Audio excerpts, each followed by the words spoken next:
Hello everyone. If you are new to my channel, then consider liking and subscribing. It will make me feel wonderful if you do it. Thanks. By the way, I also have a Luffy fan fiction channel. If you are interested, the link is in the description. Cracked Mask by Denim88. Hueco Mundo. Home of vicious and horrendous souls called hollows. Then he became one of them. Naruto will prove that even as a hollow, life is determined by one's own beliefs and shake the foundation of the spiritual world as a result. I don't own anything. Adios. I still don't agree with this. We shouldn't be snooping around here and acting like a bunch of spies. Harabelle turned to her younger partner, a hint of annoyance flashing in her eyes. Naruto, it doesn't matter if you agree or not. Aizen-sama asked us to keep an eye out on the city for the moment, so that's what we're doing. The Shinigami have been improving in their patrols as of recently, so we've got to be all the more careful. Naruto tugged at his orange shirt while adjusting the sunglasses. He had opted for something more fit for the current summer weather of the area just outside of Karakura.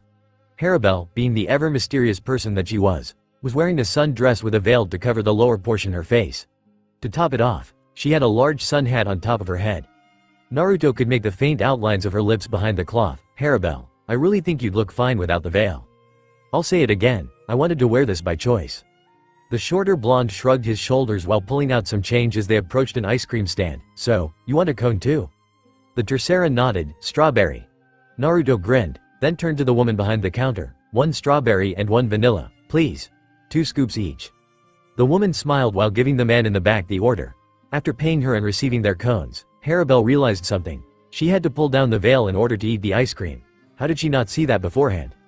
Not interested in your cone? Naruto teased, earning a weak glare from his female counterpart. You tricked me. She spoke in an accusing tone.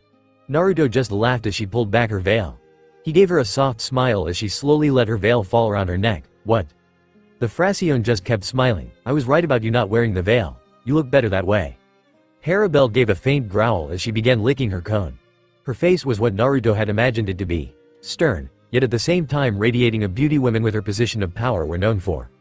She looked to Naruto, who was still blushing, and sighed, "Stop staring." Naruto looked ahead while chuckling. You shouldn't be so afraid of your looks.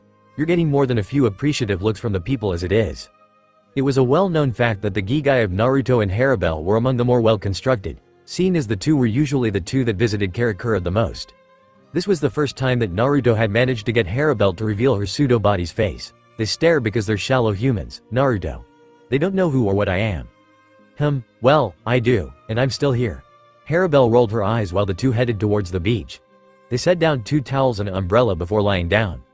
It was around 2 in the afternoon, and with it being summer, more than a few people were playing at the beach. The sound of children laughing could be heard. However, this wasn't a time to relax. Harabelle and Naruto were here on a mission under the guise of 2 vacationing individuals. Naruto pulled down his sunglasses, and looked to the sky with a smirk. Looked like they found one already, Harabelle. The blonde Espada followed her pupil's gaze, and noted 3 Shinigami who were fighting a rather large hollow with wings. That hollow is nothing special. They should be able to take it out without a hitch. Sure enough, 5 minutes later, the hollow had been defeated, its soul being purified and sent to Soul Society. Those 3 took a bit long, don't you think? Naruto asked as he let the sun's rays bathe him in the golden light. Looks like Seirei is getting lazy on its training, or the new recruits aren't as talented. Harabelle had taken her dress top off, now only having her bikini top covering her. She gave Naruto a sideways glance before smiling. You noticed too? She chuckled a bit. I half expected you to be dozing off by now. If I were Stark, then I would be, Naruto grumbled. Harabelle remained watching as the 3 Shinigami headed off towards the city interior, taking note of how they fought for her report. About 15 minutes passed before she could hear the light snoring of Naruto. She raised an eyebrow. He's more like Stark than I think he cares to admit. That was when she saw 3 kids pass by, 2 boys and a girl. They were no more than 7 years in age, and they were all carrying pails and plastic shovels. She suddenly had a great idea. Excuse me, kids? The 3 children stopped, looking to the fair-skinned woman. Yes, miss? Harabelle gave them a small smile. My friend here said that he wanted to be covered in sand when he fell asleep, but I don't have a shovel or pail. Do you think you could cover him up for me? The 3 kids smiled before getting to work. Hiyori wasn't sure how, but somehow Lisa, Love, Kensai, and Mashiro had managed to convince her to go to the beach. She would have rather not, considering that she didn't really like her yellow polka dot bikini. Still, she did like getting a nice tan for the summer. Hey, Hiyori-chan, can you pass me the sunblock? Hiyori threw the bottle of sunblock to Mashiro before fixing her sunglasses. Don't put too much of that stuff on, we just bought it today. Mashiro, not one to really listen, squeezed out a large blob of the white goo before applying it to her arms and legs. Aren't you going to go swimming, Hiyori-chan? No, Mashiro pouted. But the water is really nice. The former vice captain of the 12th Division sighed. Mashiro, I said, no. You're just afraid everyone will make fun of your small boo. A sandal went flying at the green-haired girl's face as Hiyori stormed off to the ice cream stand, muttering about murder and stupid people. I think you were going a bit overboard with that one, Mashiro. Love commented as he took a sip of lemonade. I have sand in my ears, I don't know how you think this is funny.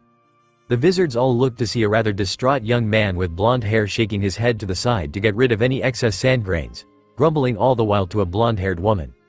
That idiot sure is loud, grumbled Hiyori, someone ought to shut. All of the wizards paused as they felt a dark presence enter Karakura, followed by a scream. Lisa and Love were standing up immediately, but before they could even think of going to investigate, another voice rang out. Naruto, hold on. The wizards looked to see the blonde male from earlier lying on the ground while a different figure who looked almost exactly like him was taking off in the direction of the dark power. The wizards sensed it right off the bat. That guy is giving off the spiritual pressure of a hollow. Love spoke, watching as the man disappeared into the buildings of the town. They looked to the woman, only to see her staring back at them. She narrowed her eyes before picking up the body of the blonde, and flickering away. What the hell is going on? Hiyori asked, gripping her zanpakuto that had been lying next to her towel. Am I the only one who's sensing some seriously powerful hollows around here? Love shook his head, call me crazy, but I think those two yelling over there were hollows. He turned towards the direction that the blonde-haired male had gone, and sighed, damn it, and I was really hoping to relax a bit too. A girl in her early teens with a chain running down her chest scrambled to her feet, turning hard down an alleyway while a few tears streamed down her face. What was that thing chasing her? She had seen them before, but they never attacked her until now. Help, please, somebody, she screamed as the strange beast roared, gaining ground on her. Before she could exit the alley, something wrapped around her legs, causing her to fall hard. She was lifted into the air, and was soon face to face with the masked atrocity. It resembled a squid-like monster of sorts, floating above the air a bit as its numerous tentacles twitched while searching for prey. The sound a low growl as it opened its maw, revealing razor-sharp teeth lining the funnel of a mouth it had. The young plus gave a sob, knowing she was doomed. All she wanted to was help watch over her sister and brother. She didn't mean to get caught in that riptide and get dragged out to the ocean. She didn't think that she would drown.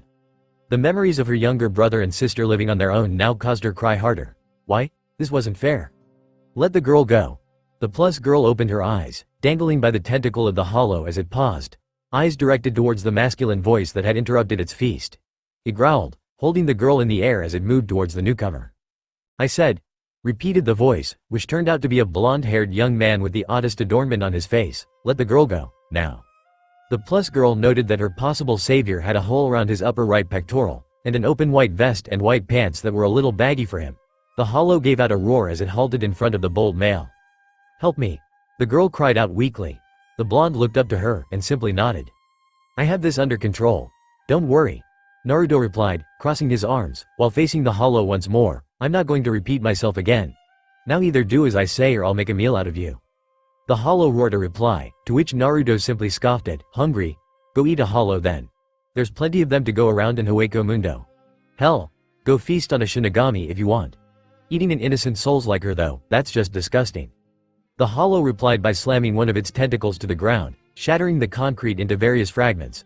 Naruto didn't flinch in the slightest, you know, it's the ones like you that give us in Hueco Mundo an especially bad name. Is hunger all you can think about? Apparently the hollow had enough with talking, seeing as it instead attempted to catch Naruto with its many appendages. Naruto didn't move, but if one looked closely, they would have seen the faint flash of steel before the numerous tentacles fell to the ground, twitching as black blood spurted out of them. The hollow roared in agony as Naruto shook his head. I may be more like you than the humans, but that doesn't mean I relate to you. A bastard like you needs to be dealt with before you get to be too powerful. Naruto raised a hand, palm opened, and fired a single condensed ball of Ryotsu at the hollow. The ball shot straight through the masked behemoth before flying into the sky and exploding in a shimmering glow of red. The monster roared before letting go of the plus girl and exploding into spirit particles. It wouldn't even get a chance to be purified. That was a Shinigami's job, not Naruto's.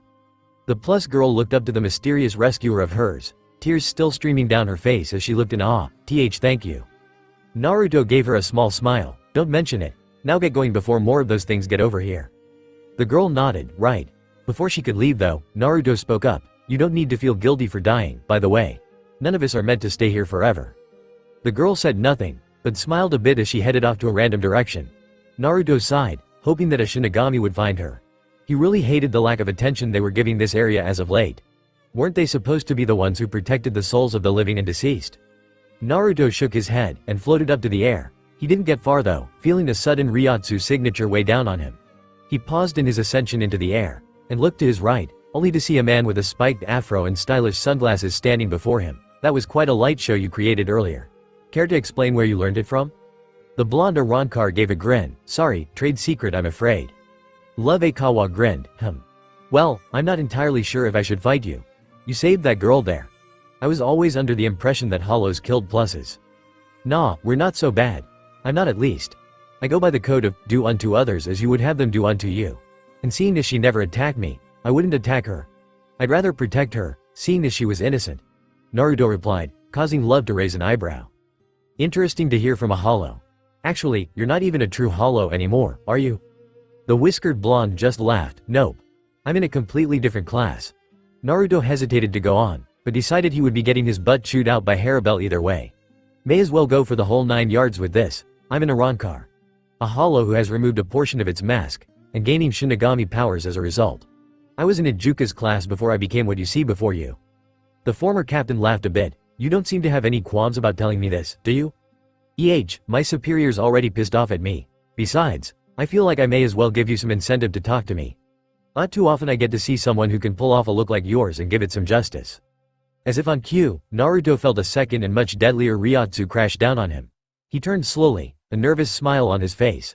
He turned to see Harabel out of her gigai and looking, to put it lightly, very angry. "Naruto. We're leaving. Now. Hey, Harabel-chan. Hiha. I was just having an intelligent conversation here with. Naruto looked to the man before him, a pleading look on his face.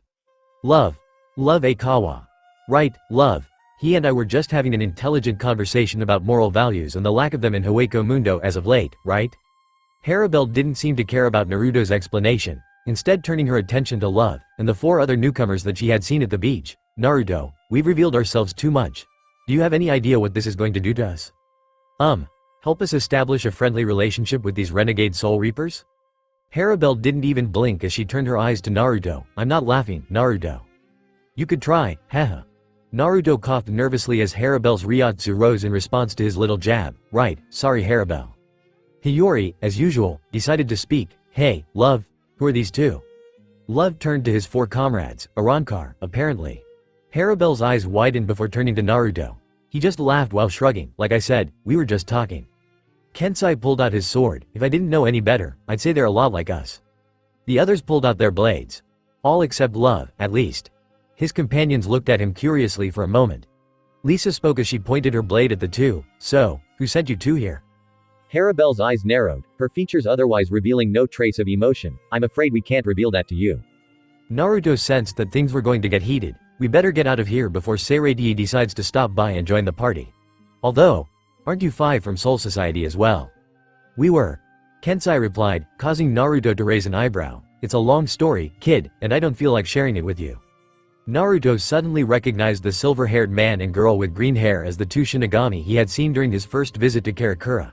Why were they here? Weren't they both supposed to be leading a squad in Soul Society? "As far as alerting Soul Society," replied another voice, causing both Arankar to whirl around to face 3 more men brandishing blades. "We've already set up a barrier to keep them from sensing you." "Shinji, Rose, Hachi, what the hell took you 3 so long?" The man who had spoke turned to the pigtailed girl. "Shut up, Hiyori. Geez, no need to yell." Harabel raised her Ryotsu, turning to Naruto. "We had to go, now." Naruto caught on to her meaning, and looked around the area. Sure enough, he could see the feigned warping in the air. As he aimed an open palm towards the warped air. "We're going to have to cut this meeting short. Love, it was a pleasure meeting you." "What the hell is he doing?" Lisa spoke in astonishment, getting no response from the other 7 Vizard. Naruto's index and middle fingers pointed forward as a vibrant orange ball of energy began to spiral in his hand, casting rays of light around him. He jabbed his arm forward and launched a gigantic Sero from his 2 fingers. The immense blast of energy roared through the air and smashed into the nearly invisible wall. Not more than a second passed before it broke through, causing the transparent walls to dissipate. Harabel and Naruto wasted no time, using their Sonito to retreat. Crap, Shinji muttered, and the Vizard were soon hot on the trail of the two Arrancar. Whoa! Take a look at this. Deep within the confines of Seireiti, a group of Shinigami who monitored the human world gathered around a monitor, staring at it with mild curiosity. What's up? The one who had called the others over pointed at the readings. Tell me I'm going crazy. I've never seen readings like this before, and they're not from a captain. The others looked for a brief moment before they too went tense. We need to inform Mayuri Taiko immediately. The Spirit Research and Development Institute, better known simply as the SRDI, covered the various duties in the science department of Soul Society, from developing Gigai to monitoring the spiritual activity of the human world. As such, when stuff involving spiritual energy went down in places such as Karakura, they were the first to know. About 5 minutes later, Mayuri Kuritsuchi was standing before the monitor while his subordinates waited anxiously for his orders. He hummed a bit while looking over the readings that had been printed out. You say these readings appeared with no trace of any previous hollow entry activity? Akon, one of the head researchers in the SRDI, nodded. Yes, Mayuri Taiko. There was no previous evidence of a garganta being opened, or anything else close to that matter before these numerous hollow readings appeared. Mayuri scratched his chin a bit longer before nodding. Interesting. I'll have to make note of this. Inform the current patrol squads on alert of this matter. The eccentric captain walked off with his copy of the readings, musing over the numerous factors that were displayed. Very peculiar. A team of Shinigami were soon sent out to investigate the problem in Karakura, all the while the SRDI continued to monitor these abnormal readings. Hollows this powerful had no reason to be in Karakura, did they? Naruto and Harabel were having the hardest time trying to elude this group of renegade Shinigami. It wasn't like Harabel couldn't create a garganta and leave Karakura with Naruto. She simply was never given enough time to open a rift. Their pursuers were fast. Harabel, I think we need to hold them off. I'll distract them, you create an exit for us. Harabel shook her head. Nope, you're not strong enough to take on 8 by yourself. We simply will have to try and throw them off by heading down to the crowded area, and create our escape. Naruto, get back here, now. Her yelling fell upon deaf ears as Naruto headed towards the Vizard, his flight pattern erratic and unpredictable. He's heading our way, Rose yelled, and the group split in two as Naruto rocketed past them. He halted in flight, spinning around with both hands holding a ball of orange light in them. He gave the group an apologetic smile. Sorry, but we have to leave. Naruto began launching a volley of bala at the Vizard. They had no choice but to avoid the attacks, lest they wished to be scorched by the condensed energy. The Fraccione kept up his assault on the group. Shinji, being one of the faster members of the group, made an effort to get past the barrage. He appeared at Naruto's side, a rather annoyed look on his face. Jeesh, you didn't have to overboard there. Talk about wasting energy. Naruto moved to the side as Shinji's blade slashed at the afterimage of the Arrancar. The younger blonde drew his own blade, the clanging of steel on steel echoing through the air as Shinji and Naruto exchanged attempted attacks on each other. Harabel decided not to let Naruto's effort go to waste, opening up a garganta. She looked to see Naruto occupied with one of the enemies, and cursed her younger partner's stubborn attitude. She saw him look towards her, and then to the garganta. He gave her a nod, and dodged a series of barely visible slashes from the older blonde. You really don't have to fight me, you know. We didn't cause any trouble. Shinji sighed. Yeah, but you're also much more powerful than a hollow, and you seem to be like us. That can mean a variety of things, but I have an inkling that your powers aren't from a good source. Nothing personal. The whiskered blonde made a jab at Shinji's shoulder, not surprised in the least as he blocked it. You really ought to lighten up. Hey, like I said, I can't risk you and that woman romping around here in Karakura. I'm assuming there's more than just you two, right? Naruto merely smiled. Shinji decided that he had to end this, and end it now. He closed his eyes, hand going over his face. A second later, a skeletal mask appeared over his face. Naruto's eyes widened, and he backed away a bit. What the hell is that? The first thing that came to the Fraccione's mind when Shinji's mask appeared was why he suddenly sensed a hollow's power. He didn't have much time to mull over it though, as he was forced to block the now much more powerful Shinji and his blade. I really don't feel like explaining it, but I'll say this much. Shinji spoke, his voice much more gravely and lower than before, as though there was a second presence speaking with his own voice. This power is that of a Vizard. It's a power much like your own, but so different as well. A Vizard? Naruto repeated, calling forth more Ryotsu as he pressed his blade against Shinji's. Where the hell did you gain hollow powers from? Long story. No need to tell you it anyway. Naruto's eyes narrowed. Fine. Be that way. The whiskered blonde growled as he felt his own aura begin to grow. I'm afraid that I'll have to decline continuing this fight though. I have business elsewhere. Which one were you, Shinji? Yeah, that's me. Good, that helps. What are you talking about? The blonde gave a sad grin. Sorry, Shinji. Naruto shot a quick bala from his free hand, sending the surprised Hiriko back a good distance. Naruto noticed that about 3 of the wizard were heading his way while another 4 were preparing to engage Harabel. He prepared to make a quick rush through them, hoping that he'd avoid any major injury, especially from that love guy, who had decided to rush Naruto. His plan, however, was thrown out the window as the pig-tailed girl lifted her hand, soon adorning a mask of her own, also skeletal in appearance. "What the hell? You too? Damn straight, bastard," shouted the masked girl. "No, quit running away and fight already." Naruto grimaced as he ducked under the girl's rather wild swing. She wasn't nearly as fast as that Shinji, but she did know how to wield that blade. Naruto delivered an uppercut to her, causing her to let out a gasp as she went flying into the air. He spun around just in time to avoid getting impaled by love, and quickly delivered a kick to the sunglass-wearing wizard. Not getting a break, Naruto felt the need to duck, only to see a large blast of spiritual energy going past him. He whipped around to see the large man with pink hair from Shinji's group holding his hands out. He must have been the one named Hachi. Naruto noticed that attack had drained the man a bit. Not wasting a minute to give the Kido user a chance to recover, Naruto quickly phased from view, reappearing before the man, gripping his wrist and throwing him downward along with love. Harabel blocked another powerful kick from the seemingly harmless girl with green hair. She was a sword that had given her a mask not unlike a hollow's. It resembled that of an insect or bug of sorts. She wasn't using her blade though, instead resorting to using her amplified physical strength to distract Harabel while the man with short hair used his knife like Shikai to blast wind at her. The girl with glasses from earlier at the beach was also engaging Harabel alongside the mask-wearing girl. The Tercera spun around and dodged a swipe from the bespectacled woman's blade, and caught the green-haired girl's ankle. She spun her around a few times before launching her at the muscular male wizard. Much to her chagrin, a 4th member of the group, a man with flowing blonde hair and a rather effeminate appearance, was soon engaging her as well. Harabel drew her blade, blocking the skilled swordsman's attacks. "You're pretty skilled for someone holding back so much," Rose spoke, causing Harabel to raise an eyebrow. "So you could tell?" Harabel replied, parrying another attack in the midst of their conversation. "It's not hard to tell. You're obviously the boy's superior, and he is putting up a hell of a fight with Shinji and the others over there." Harabel watched as Naruto managed to take out the largest male of the group. He turned towards Harabel, giving her a concerned look, as though saying, "You need help?" Harabel shook her head before spinning around after blocking Rose's blade again and delivering a kick to Lisa. She coughed up some blood and went flying through the air. Rose's attention was lost on the battle for a brief moment, seeing Lisa get taken out so easily. Harabel took that moment for what it was worth, slamming her blade against his as he gave a weak attempt to block. She grunted and pushed Rose down towards Karakura. Naruto flew to her side, taking in a few deep breaths. "They have hollow powers. They call themselves wizards or whatever." The Tercera simply nodded. "I noticed. Their power is amplified greatly with those masks." She turned to see the wizard regrouping, those who had been wearing masks managing to hold onto them. Before anyone could make any further movements, a tingling sensation went through the 2 Arrancar's bodies. "Soul Society's discovered us." Naruto spoke, Harabel giving a nod. "Guess we're bugging out now, right?" "Yes." Harabel replied. The 2 headed to the Garganta while closing it behind them. As it did, Naruto turned to face the group of 8.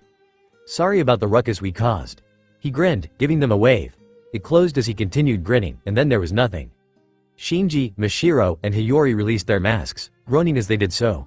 Hiyori was the first to speak as they returned to the ground. "Damn it. It couldn't be helped, Hiyori.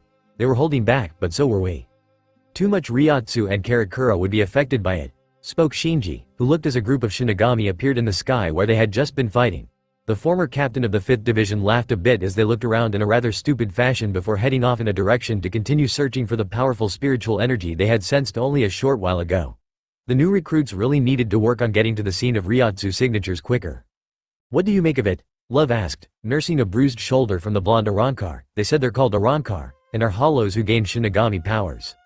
Shinji shrugged. "It's not our problem right now, though I'd bet money that Aizen has something to do with it." The 8 headed back to their warehouse, all having different thoughts about the quick fight they had. It was both disturbing and interesting to see such beings exist. Hollows with a human appearance. Aizen had to be behind this. It made perfect sense. Regardless, there was nothing they could do. Soul Society had pretty much tried to execute them, and if it were not for Urahara, Tessai, and Yoruichi, who knows where they'd be now? They'd leave this matter to Seirei, for now. The second Naruto and Harabel entered Hueco Mundo, Naruto spoke. "I'm not letting you take blame for this, you know." Harabel merely sighed, "As if I would have stopped you. We're both going to be in serious trouble for this, you know." The 2 Arrancar were in Las Noches within a few minutes, slowly making their way to the main chambers. Much to their surprise, Aizen was not there. Instead, Stark stood in the main hall, waiting for them. I thought I felt you too. He spoke. Okay, what happened? You weren't due back for several more days. Naruto spoke first, though Harabel gave him a weak glare. I got the attention of some renegade soul reapers that called themselves Vizards. We had a minor skirmish with them, but made it out alright. The Primera pinched the bridge of his nose with a gloved hand. Okay, tell me everything. Harabel and Naruto together gave their story of the Vizard, and what they had witnessed. Stark seemed to go quiet when Harabel mentioned the masks and dark aura like that of a hollow that permeated from them. That's pretty much it, Naruto finished. I take blame for this, though. Harabel was simply trying to do her job and make sure I didn't get killed.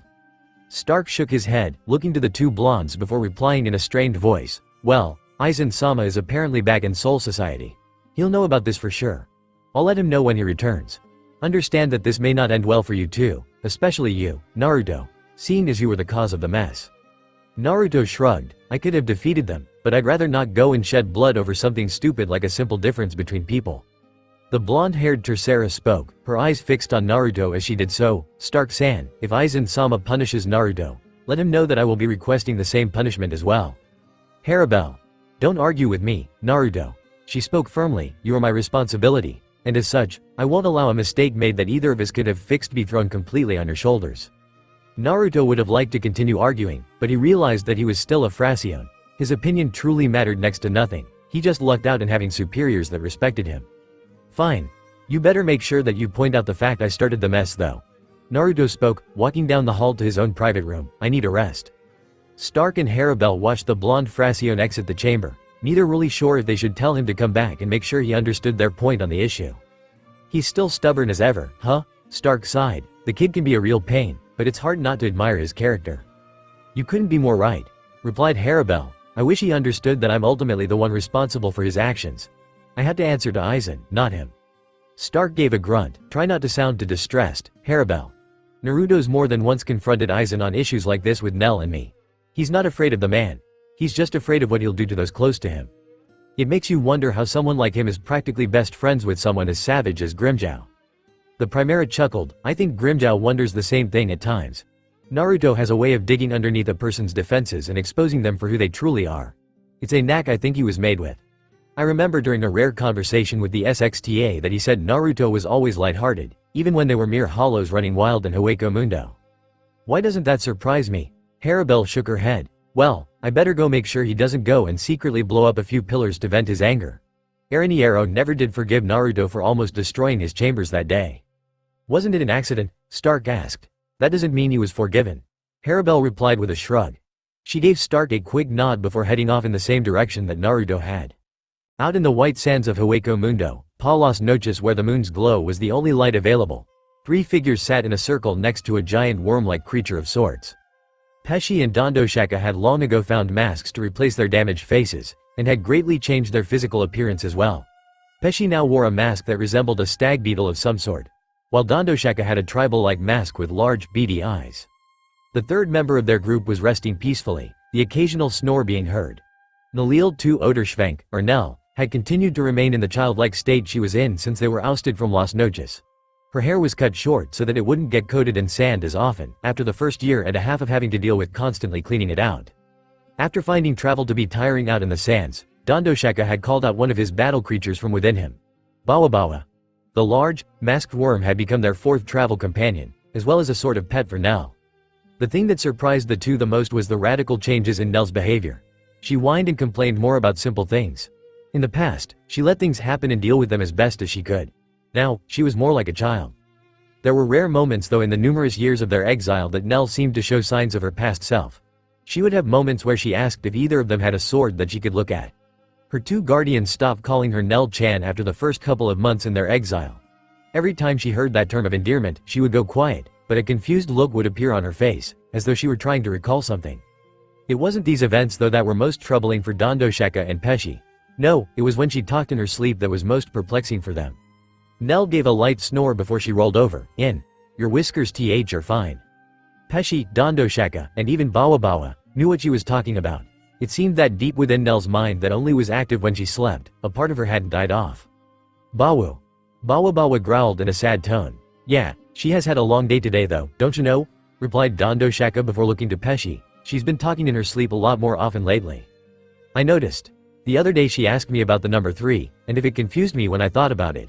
Replied the insectoid masked Arankar. I just hope she doesn't gain her memories back anytime soon. Yeah. The two had managed to keep tabs on Las Noches through other hollows that were more civil in demeanor. It was a well-known fact that Aizen's influence in Hueco Mundo was widespread, and as such, more than a few of the beastly souls were loyal to him. There was also those rare moments when they felt small, almost unnoticeable ripples of Ryotsu from the third and youngest subordinate of Nell. It surprised them, to be honest. Naruto had always had a large amount of power, but it seemed to be growing even greater lately. You know, someday we're going to have to explain things to her. She's going to find out. Dandoshaka stated, a murmur of agreement coming from the giant worm beside them. Yes. I'm prepared to do that when it happens. Maybe we'll find a way to change Nell-sama back to who she was someday. For now though, our main priority is keeping her safe. Dandoshaka nodded, agreed. They were quiet again, listening to the faint wind that blew through the area. Another breath exhaled from the young girl as she mumbled in her sleep. Naru. Too. Pesci and Dandoshaka both let out a deep sigh while Bawabawa whimpered sadly. Pesci ran a hand through the girl's green locks. Even after all these years, she hadn't let go of Naruto and her memories. He wondered if Naruto was feeling the same. Nell-chan, why are we doing this again? Nell laughed, your hair is a mess. I'm not allowing you to go around looking like a rat made a nest in it. Nell ran a comb through Naruto's blonde locks, giggling lightly as she worked on a particular knot while he grumbled. I bet the Shinigami don't do this with their subordinates. Ow. Nell gave Naruto a stern look, retracting the blunt end of her sword from Naruto's head. Enough complaining. I want you to look nice at the meeting today. You know, I don't have to go to the meeting. I'm just a Fraccione, after all. True, but you're my Fraccione. She traced a finger down his neckline, and my lover. I think it's a good idea for me to keep you informed. Pesci and Dandoshaka are also responsible about enough to keep track of what's going on. You on the other hand. She gave Naruto a teasing smile. Nell-chan. Naruto whined, earning another giggle from the woman. Now, I thought we agreed that I make the rules here. Naruto stopped speaking as Nell gave him a mildly seductive look. Yes, Nell-sama. Nell tossed the comb to the side, and pressed her lips against his. She pulled away as Naruto grinned at her. You know, you make me feel like a schoolgirl whenever we do this. Nell breathed out, her lips trailing along his neckline. Naruto felt butterflies dance in his stomach as Nell ran a hand down his stomach. Haha, love you too, Nell-chan. Nell looked up, her eyes shining with pure adoration and tenderness. I love you more. Says who? Nell stuck out her tongue in a childish manner, only for it to be caught in Naruto's mouth. She giggled as he pressed her down on the bed, making an assault on her neck as she let out a pleasant moan. Naruto awoke with a gasp. He looked around a bit before rubbing his eyes and sighing, damn it. He got up from his bed, yawning a bit before standing up and looking into the mirror on his wall. He had another dream of her. Naruto growled in frustration as he threw on his vest, pants, and sandals. As much as he loved the dreams he had of her, he also hated the dull pain that came with remembering her. Shaking his head of the thoughts that plagued him, he headed out of his room, deciding to drive himself to exhaustion by training. He noted that it was rather early for anyone else to be awake at this time, so he trained in the less populated area of Las Noches. The whisker-marked blonde walked down the hall, trying to think of what he could do until Harabel woke up and went looking for him. He was soon outside, the eternally blue sky of Las Noches' internal world making him grin a bit. He knew it wasn't real, but he couldn't help but enjoy it nonetheless. Hueco Mundo was a rather dreary world. Anything that was bright was a luxury to the blonde. May as well get the blood flowing, the blonde thought, knees bending a bit before he jumped off the sandy grounds, kicking up dust clouds as he rocketed into the sky. He began increasing speed as the sands erupted as Naruto's flew by. He laughed as he roared past, easily breaking the sound barrier and phasing from view as he approached his destination. He halted in midair, sending a wave of sand flying as he stopped on the ground, wind flying past him from his speedy flight through Las Noches. He whistled to himself while brushing off sand on his vest, then walked into one of the entrances into Las Noches' interior. Going down a few halls brought Naruto to a door. He knocked twice, waiting for a response. She's bound to be up at this time. Naruto spoke, she's always been an early riser. The door opened to reveal a female Arankar with shoulder-length purple hair, teardrop markings under each eye, and a mask remnant resembling a hairpin over the left side of her forehead. She seemed to be in her sleeping attire still, and was holding a cup of tea in her hand. She gave a yawn before her expression changed to a smile. Naruto-kun, what are you doing here this early? Naruto grinned as the Priver and Espada gave the taller blonde a peck on the cheek. Morning, Chiruchi-chan. Hope I didn't come by at a bad time. Naruto had come to know Chiruchi Thunderwitch through Nell, who had mentioned that the purple-haired Aranka Espada. After Nell disappeared, Naruto had gone to Chiruchi for comfort and support. He didn't show it, but Nell's absence had left a huge void in his daily life. She knew that she could never replace the green-haired Tercera, but she, like so many others in Las Noches, had come to appreciate Naruto. She wouldn't admit it to anyone aside from the blonde, but she really cared for him. A bad time? She laughed a bit. Naruto, you know you're welcome here whenever. Come in, already. Chiruchi walked in while Naruto followed behind, shutting the door. Chiruchi had a rather quaint abode. It was definitely a woman's place, but it wasn't tacky. She liked to look good, yes, but she wasn't one to worry about too many materialistic possessions. I wanted to talk about something that's been bugging me for a while now. I'd ask Stark or Harabelle, but they've got enough to worry about right now as it is. Grimjow's a good friend, but he's not one to go to about this kind of stuff. Chiruchi set down her tea and gave Naruto a serious look as she took a seat in a chair across from Naruto. What do you need to talk about? I may have gotten Harabelle into serious trouble yesterday, replied the blonde. Chiruchi gave Naruto a critical look, trying to see what she could read from him by his facial expression. Go on, she spoke, her tone comforting yet concerned. We fought some group of renegade Shinigami who had hollow-like powers. They called themselves Vizards, or whatever. I'm not sure what to make of it, but I know that our fight could have been avoided if I didn't reveal myself. Naruto let out a sigh as he shook his head. Why did you do that? The little plus girl was being attacked by a common hollow. I killed the hollow to save the little girl. I felt compelled to. Chiruchi placed a hand on Naruto's shoulder. I can understand that. This isn't the first time you've gone and done something like this. What's bugging you about it? Aizen asked us that we don't reveal our location unless necessary. I don't think that counted as necessary. You're worried that you'll be found out by Soul Society. It wasn't a question, but a statement. Naruto, you said these Shinigami were renegades, right? Well, I assumed they were. If they are, then I doubt they're popular with Soul Society. Chances are they won't reveal this to Seiragi. She rubbed a thumb across one of his whiskered cheeks. I swear. You're too sweet to be in a Ronkar sometimes. I still feel guilty. I put not only myself in danger, but Harabelle as well. How'd I go and explain that? She trusted in me, and I went and ruined. Hey, enough of that now. Chiruchi spoke, cutting him off as she grabbed his chin and gave him a stern look. Stop worrying so much about that kind of stuff. You don't even know if you're still in trouble. The blonde sighed. I suppose you're right. I just needed someone to speak to and vent some frustration out on. Chiruchi raised an eyebrow. Vent some frustration out on? How did you plan on doing that? She gave Naruto a lewd smile. I don't know, Naruto-kun. I think you're a bit young for my tastes, but I suppose I'm willing to help a young. Gah. No, nothing like that, Chiruchi-chan. Yeesh, get your mind out of the gutter. Chiruchi laughed at the somewhat embarrassed and annoyed look on the blonde's face. Relax, Naruto-kun. I'm just teasing you. Though the idea isn't that bad either. You're such a pervert, Chiruchi-chan, replied the blonde as the older Arrancar gave him a teasing grin. Only for you. So, I suppose you want to do a bit of training? Naruto's face stretched into a foxy grin. You know me too well. Very well, let me get dressed, and we'll head over to Trace Cipher's. She replied, getting up and sashaying a little while heading over to her closet. She looked to Naruto, smiling a bit as she picked out her usual puffy style of dress. You going to watch me change or something, Naruto-kun? Naruto stuttered a bit before heading out of her home, grumbling about stupid women and their mind games while closing the door. Chiruchi laughed a bit as she changed into her clothing. It wasn't a big secret that Chiruchi and Naruto had a close friendship. Nothing romantic, though more than once the two would seem to be otherwise. She had come to admire Naruto's compassionate spirit in the same way Nalil had, and after the former Tercera disappeared from Las Noches, she had promised herself to help Naruto in any way she could. She wasn't sure why. Maybe it was the vast amount of spiritual energy he had, and the nearly limitless potential that came with it. Maybe it was because he continued to respect her as a superior, despite the fact that she was not a true Espada anymore. Maybe she just felt a strange weakness to blondes. She wasn't sure, but she felt like helping him regardless.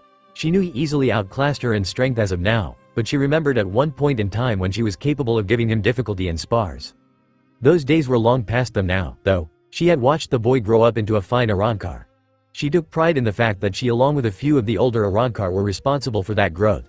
Kind of gave her exclusive bragging rights whenever she met with other Arrancar in Las Noches. Not only that, but it also meant that Naruto had placed her among his list of friends that he held dear. Chiruchi opened the door to the hall, smirking at Naruto who was currently leaning against the corridor wall, ready. Chiruchi grinned, her unusual Zanpakuto she named Golondrina in her hands, you bet. The two headed towards the chamber filled with the giant red pillars, both looking forward to killing some time with a good fight and decent workout. Naruto, as much as I respect your ability to fight, what you did was reckless. I would like to hear from you now as to why you decided to help a mere plus from being devoured. Naruto got up from his kneeling position and nodded. Yes, Aizen-sama. The blonde cleared his throat, and looked the powerful Shinigami captain in the eyes. I have a strong dislike for hollows eating human souls. That's it. Aizen raised an eyebrow as he propped his chin on one hand. Really? Yes. The man on the throne shook his head with a quiet laugh. You have a strong sense of morals, Naruto. I'm worried though. If Harabel or one of the other Espada ordered you to attack a Shinigami that had done no harm to you or one of the others, would you still attack? Probably, Naruto shrugged. There's a thin line I draw in fighting, Aizen-sama. If I believe that the fight is senseless, I may leave it to the others. Besides, I know for a fact that Harabel-sama or Stark-sama would not be likely to attack an innocent soul without cause. A Shinigami is usually a different story, though. You continue to amuse me, Naruto. He nodded as he stood up. Very well. I will look over this incident in Karakura.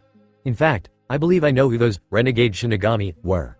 I wouldn't worry too much about them and the possibility of informing Soul Society. You know who they are? Was one of them a man named Shinji? The whiskered Arrancar nodded. Yes, he seemed to be pretty strong. Aizen gave a smile to the blonde. He is. He was my superior a while back. Wait, what? Why do they have those powers?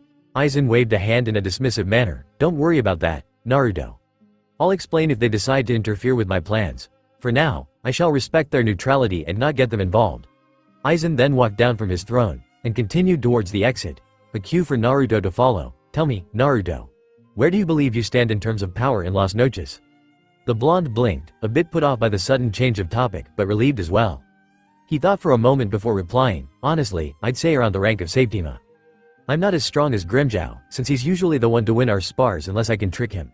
I believe it may stay that way for a long time. He's always been more powerful while they headed down one of the less used hallways. That's a fairly humble opinion, Naruto. Although, it also means that you are aware of your capabilities. He looked to the blonde and gave him a calm smile. I have a proposition that I believe you'd be interested in. The blonde looked to the leader of the Espada, quirking an eyebrow. A proposition? Yes, it would be a first time for the Espada. Aizen replied, looking to the dunes as he continued. Naruto, I would like to offer you the position of the Medio Espada. The blonde paused for a moment. The half Espada? What is that? You'll still retain the official ranking of a Fracione, but you'll also be allowed certain privileges that the Espada have. Like what? Aizen-sama. Sasuke Aizen placed a hand under his chin while nodding. Right. Well, for instance, the lesser Fracione and Arrancar are under your command during certain circumstances. You'll have the right to use such techniques exclusive to the Espada, such as the Kaha negation, and have authority over the Manos Grande, Priver and Espada, and the lesser Arrancar and Hollows. Wait, so I'll have the ability to lead a team, more or less. Yes, I suppose that's a way of putting it. You have a knack for simplifying explanations, don't you? Aizen looked to the shorter blonde. So, what do you say? One question. Will I still be under the authority of Harabel? Ah. Another perk of being in the Medio is that while you are under the direct command of the Tercera, you can also work alongside other Espadas should the situation call for it. You won't have authority over the Espada, but at the same time, the Espada outside of the first 6 do not have direct authority over you, unless I or Harabel state they do during a mission or when there is a need for such things. Does that clarify things? The blonde smiled a bit. For the most part, yes.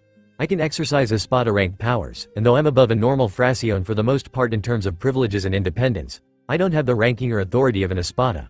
The top 6 Espada also still have authority over me. Again, you managed to simply things. Yes, that's correct. So, do you accept this proposition? Naruto grinned. I'll give it a shot. Sure. Good. Then I'll hold a meeting tomorrow to inform the other Espada. The following day Naruto sat in his own chair by Harabel as the Espada waited for Aizen to enter the room. Naruto noted that the large, rectangular table that they all sat around was rather smooth. He seriously wondered how the hell everything managed to be constructed so cleanly, despite the lack of any real tools for cutting stone or smooth surfaces.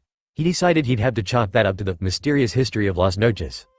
Aizen entered the chamber, smiling as he approached the Arrancar. Hello, brothers and sisters. I'm sure you're all curious as to why I called you before me today, as well as the reason behind Uzumaki being here among you. Aizen then gave a brief explanation of Naruto's new situation of power to the Espada, receiving a mix of responses. Stark gave an amused look to Naruto, smirking a bit when Naruto looked to him. Grimmjow laughed to himself while Neutra glowered. For the most part, Naruto wasn't surprised by the various looks. He was, after all, Naruto Uzumaki, the most powerful Fracione in Las Noches. He never received a true position of authority. The meeting was only 15 minutes long, namely because Aizen had to quell Neutra's complaints of a mere Fracione being able to exercise such independence. It was much to Naruto's surprise when Grimmjow told the Quintet to shut his trap. saying Naruto had more talent in his left pinky finger than Neutra had altogether. The blonde was pretty sure he heard Harabel stifle a laugh while Stark snorted briefly in laughter at the look on Neutra's features as the SXTA told the Kinta off. As they exited the chambers, Naruto felt a slap on the shoulders. He looked to his side to see Grimmjow give Naruto a brief grin, flickering between challenging and proud. Naruto knew right then and there that he had gained a bit more respect in the blue-haired Arrancar's book. Huh, figures. Aizen had to bribe you into taking a position with only half the responsibilities if he wanted you anywhere near a Spada ranking. Grimmjow joked, earning a semi-annoyed look from the blonde. Unlike you, Grimmjow snickered, hey. I guess this means we'll be giving the world hell together more often, Grimmjow, it will take a lot of convincing on your part to get Harabel and the others to let you take me out of Las Noches, let alone Hueco Mundo. Naruto replied with a grin. Grimmjow just laughed while getting a crick out of his neck. Huh, so, what do you plan on doing with this power? Not sure. Whenever we get Aizen's supposedly existent plans off the ground, I'm sure I'll be busy. I've never really fought any Shinigami, to be honest. Not that I'd like to anytime soon, but it'll be worth my time, right? Grimmjow and Naruto making plans. That can only mean trouble, spoke Stark as he watched the two from a distance with Harabel. I swear, you'd think the two were brothers. Harabel nodded. I have to admit though, they tend to keep each other balanced. Naruto's a rather compassionate soul, yet when he's with Grimmjow, he's more in the mood for fighting and improvement. Grimmjow is definitely a ruthless fighter, but Naruto tends to calm him down a bit. That's my view of things at least. Stark nodded while laughing a bit. It's ironic, if you think about it. Naruto is already capable of using the Gran Reisero, yet only now is he receiving the right to actually use it. Yes, that is a good point. Want to know something even more ironic? What? Harabel gave Stark a mildly amused look, her green irises twinkling in silent laughter. The very man who pointed out that fact is also the same one who taught Naruto the technique to begin with. The Primero was quiet for a few seconds, as though he suddenly remembered something. Geesh, you're right. Huh, looks like I'm the only one to blame. Stark shook his head while chuckling. The kid would have found out about the technique one way or another and begged me to teach him anyway. That is probably true. Harabel acknowledged the higher-ranked Espada's point. You know that Naruto is going to try and coax one of us to go with him on a mission to Karakura just so he can spend a week there. Yeah, I imagine he will. Though, the place isn't half bad for a human settlement. Stark replied, I hear they have some kind of new music. It sounds pretty good, though I doubt it'll really make any real progress. Harabel, who was actually a closet music enthusiast, raised an eyebrow. Oh really? What's it called? I think Naruto said it's not official yet, but something like jazz and blues, but I could be wrong. Either way, it's nothing special. It'll likely fade as country music become more popular. Stark gave a smile. Naruto says this jazz and blues will be revolutionary in a few years. Not sure if I should take his word or not. Harabel and Stark continued down the halls, debating on the various events going on in the human world. It makes no sense. Sakura stood in her small office, looking over the readings presented to her by one of the unseated officers of the 4th Squad. I was told by Yuno Hana Taiko to present these to you. They came straight from the SRDI. Sakura was quiet for a moment. These readings all appeared within a few seconds of each other. All except for this one. The pink-haired Shinigami analyzed the graph a bit. This one in particular appeared about 3 minutes before the other Ryotsu signatures. It's likely that this individual sparked the other energy signatures to appear. She got up from her seat, bringing the chart with her. The young unseated Shinigami stood at attention. What are your orders, Sakura-senpai? Seeing as this chart is a few days old, I can assume these presences are either gone or in hiding again. You party sent to Karakura found nothing? Correct.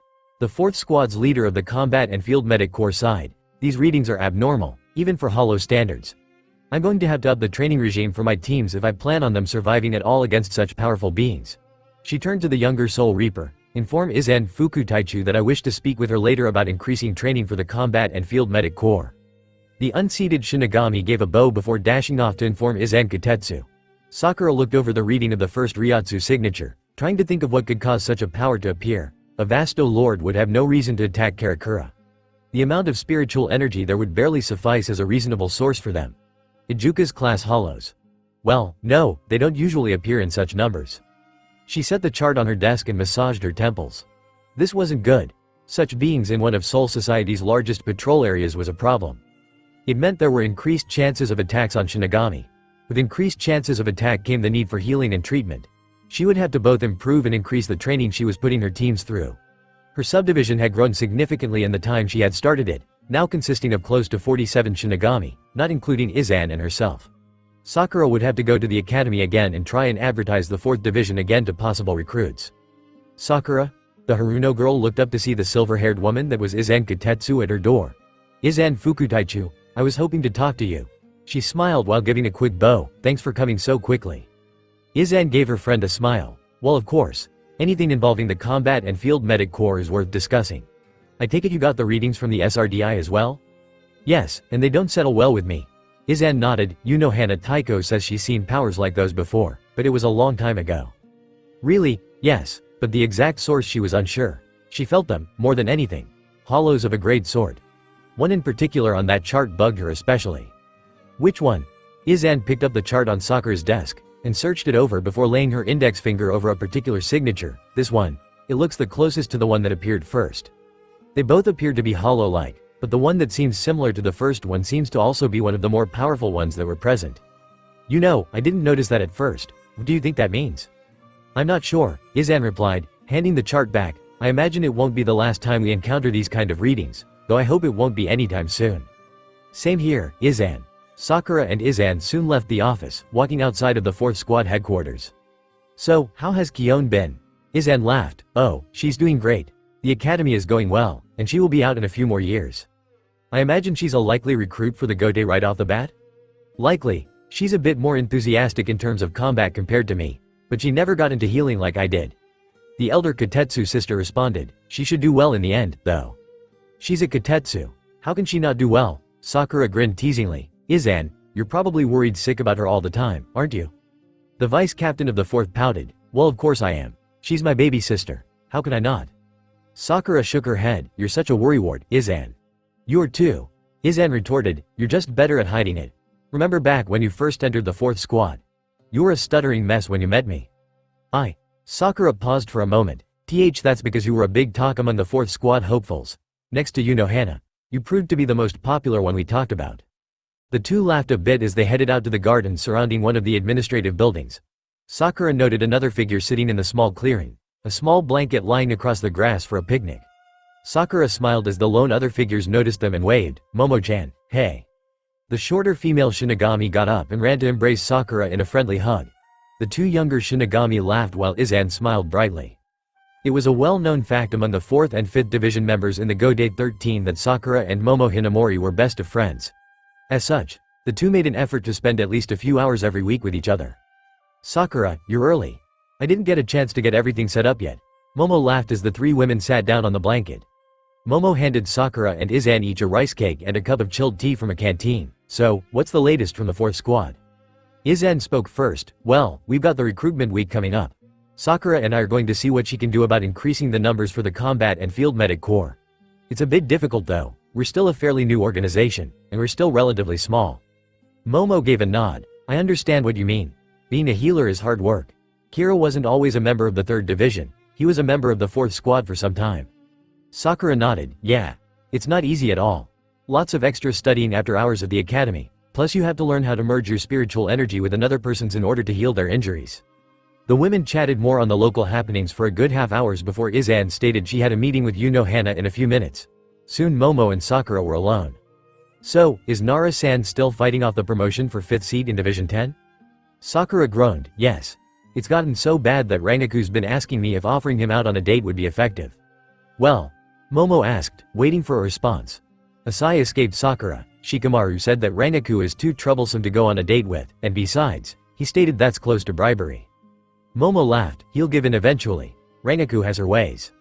True, but Shikamaru didn't graduate the academy in 4 years for no reason. He could have graduated sooner. Momo replied. Yeah, like 2. He just didn't really pay attention until his 3rd year. For your information, I did start picking my grades back up in the 2nd year. The two turned to see a rather bored-looking man with his hair tied into a messy ponytail. Shikamaru, you're late. We finished eating a few minutes ago. The newcomer gave Momo a shrug. Yeah, well, blame Matsumoto for my tardiness then. She was offering me a free round at the bar tonight. Shika, you should give her a chance, Momo said with a slight pout. She does care about you. I know, that's what's troublesome about her. She doesn't stop bothering me about spending time with her. I've got enough going on with the paperwork. You think that the higher-seated officers would be working with the majority of paperwork? Shika, you've been the 9th-seated officer for almost 20 years. You should have expected that you'd get more paperwork with seniority. Sakura chided. Besides, I think Rangaku is purposefully piling on the work so you'll ask for a promotion. Shikamaru blinked several times before grumbling. I thought she had something to do with it. Guess there's no way around it. He sat down and took the offered rice cake. Heard the latest from the SRDI? Yeah, Sakura's got plans all set up for her teams, Momo replied. The 9th-seated officer gave a nod, chewing on his rice cake before taking a cup of tea. Yeah. All the young members in 10 are in a mild panic right now. You know how often they send out 10 squad members on patrol. That's why you're around, Shika. You're one of the best tacticians of our generation. Sakura pointed out, getting a grunt from Shikamaru. I still don't know why you two think I should be moving up to 5th seat. T and gave Shika a sharp look. Shikamaru Nara, if you think that using the old, I'm lazy and unmotivated, routine is going to work, then you've got another thing coming. All of us know that you're more than qualified for 5th seat. Ever since you awakened your Shikai, you've only improved. Shikamaru opened his mouth to protest, but Sakura continued, don't deny that you have been. I've seen you practicing at night in the private training grounds. The Nara boy closed his mouth and looked away. You've got me on that one. He got upside while rolling his shoulders a bit. I guess I better go and talk to Rangaku before she starts threatening to smother me. A rice cake hit Shikamaru in the face before he brushed off the grains of rice and headed off. Good luck, Shikamaru, Momo called out while the Nara boy gave a lazy wave before disappearing with a shunpo. See, he's even faster than a 9th-seed officer should be. Sakura sighed. I figured he was holding back in the last-seeded officer sparring tournament. Sakura, he was fighting Hisagi. I don't think he wanted to go all out. He's not at that level of strength. I suppose you're right, Momo. It still doesn't excuse him for being lazy. Sakura gave a nod to herself while getting up with Momo and cleaning up their picnic. I better get going. I have training with my group in an hour, so I've got to prepare the training area. Later, Momo-chan. Momo waved goodbye to her friend, then finished folding up the blanket and heading back to the 5th Division headquarters. Meanwhile at the office of the vice captain of the 10th squad, Rangaku gave a huge grin while looking over a dough of acceptance that seemed to be filled out in a rather sloppy handwriting. You know, Shika-kun. Promotional acceptance letters are usually a lot neater. Shikamaru shrugged in his usual nonchalant manner while leaning against a wall. Sorry, Matsumoto Fukutaichu. I really just figured that you've been bugging me long enough where it didn't matter what my handwriting looked like. Rangaku laughed while signing the dough and putting it in a folder with other doughnuts. She took out another paper, signed it and then handed it to the 9th-seated Soul Reaper. Okay. Just sign where it says you accept all duties that are associated with the position, and that you accept responsibility for any actions you take while under the title of 5th seat. Shikamaru looked over the dough, reading over the fine print, and raised an eyebrow. This is for the 5th seat? It looks more like something for a 3rd-seated officer. Rangaku beamed at this. Yeah, the 5th seat actually works closer with the vice captain than the 3rd or 4th-seated officers. That means we get to work together on managing the squad. Isn't that great? The Nara blinked several times. If this is just a ruse to get me to go with you to the bar more often, then. Rangaku pointed to the 3rd line of the list of duties while grinning. Shikamaru raised an eyebrow as she read it off. The 5th-seated officer will work alongside the vice captain in both managerial and social duties among the division. As such, the vice captain is allowed to suggest activities that other members may partake in to maintain the harmony of the squad's morale. You've got to be kidding me. I'm being forced to attend social events with you? Rangaku placed her hands under her chin while grinning. Come on, Shika-kun. It'll be fun. I'll make sure the other guys are extremely jealous of you while we're at the bars. We'll have a blast, I promise. In all due honesty, Shikamaru didn't mind Rangaku. He just wished she'd lay off on the flirting a bit. Fine. I guess I may as well take the title. I can always resign if I want to. Rangaku laughed happily as Shikamaru signed it. Matsumoto was truly hoping that Shikamaru would accept the position. He had a lot of potential, and she found him to be a rather laid-back individual, just like herself. The only difference was that she was a party-goer. He wasn't. Thank you, Shika-kun. We haven't had a 5th seat in a few years now. I was hoping someone with your skills would be able to step up and take it. She stood up and walked around her small desk. So, what do you say we go celebrate, Celebrate? Rangaku said nothing more, though Shikamaru felt her wrap an arm around him as she hummed a tune, happily pulling the younger, more reluctant Shinigami towards the local tavern down the street. He had a feeling this was going to happen. A few decades had passed since Naruto obtained the title of Medio Espada, about 40 years or so to be exact. Naruto had since been to Karakura approximately 100 times, using the continued disguise of his Gigai. Harabel and him had developed an even stronger bond between each other since they had become part of a team. Naruto, what are you thinking about? The blonde Fraccione turned to Harabel with a smile. It's been more than 40 years since we met. I like thinking in increments of decades, so I just realized that. In another 10 years, it'll be about half a century since we met. Pretty cool, huh? Harabel gave a nod while sitting in her spot in the meditative chambers of the Drosera's abode. You've matured a bit since we met. Only a bit? Harabel opened a single eye. Yes, You're still a child at heart. Is that a bad thing? Naruto asked with a small smile. Harabel gave a quiet laugh. No, not at all, Naruto. I'm glad to have you as my companion. Although, I'm afraid you've rubbed off on me a bit. That new music called rock has become more interesting in the past several years. Hey, those humans know how to play electric guitar. I have to hand it to them. It's a shame Aizen doesn't let us bring instruments back here with us most of the time. I doubt you'd play well. I'd probably sing. You could play guitar. Harabel shook her head, doubtful. In fact, I'd rather hear you play guitar than sing. You're cruel, Harabel-chan. Naruto spoke, mocking a hurt expression on his face. I thought you were my friend. Harabel unfolded her legs from her meditative position. I am your friend, hence the reason why I'm being truthful about your singing voice. I've heard you sing when we are in our Gigai back in the human world. It's not something I like thinking about that much. Naruto gaped at Harabel as she stifled a small chuckle. I'll remember that the next time I go to a concert in Karakura and you want tickets. Harabel would have responded but was interrupted by the sound of knocking. Naruto got up and opened the door to reveal none other than Ulquiorra. Hey, Ulquiorra, how have you been? Ulquiorra seemed to ignore Naruto's greeting as he looked past the blonde to Harabel. There has been a call for all Espada to attend a meeting in Aizen-sama's main chambers in 5 minutes. Harabel stood up and nodded. Very well, I'll be there. So, Ulquiorra, why don't you ever talk to me, Ulquiorra paused for a moment before turning around. Uzumaki, you're perhaps the most immature Arrancar I've ever met, next to Grimmjow and Yami. If it wasn't for that fact that you actually are valuable to Aizen-sama, I would have eliminated you ages ago. The fourth Espada headed down the corridor as Naruto continued smirking. What? No hug? Hey, don't be that way Ulquiorra, you're better than that. Enough, Naruto. You know as well as I do that Ulquiorra's temper is not something to be trifled with. Spoke the Tercera Espada as she headed out the door with Naruto. Peeved, he's got no emotion to speak of. I doubt he knows how to be angry. If he just lightened up a bit, then maybe I'd stop bothering him so much. Try to remember that not all Espada are as joyful as you, Naruto. I do recall you once being distant with me, Harabel. You warmed up to me in a short amount of time, right?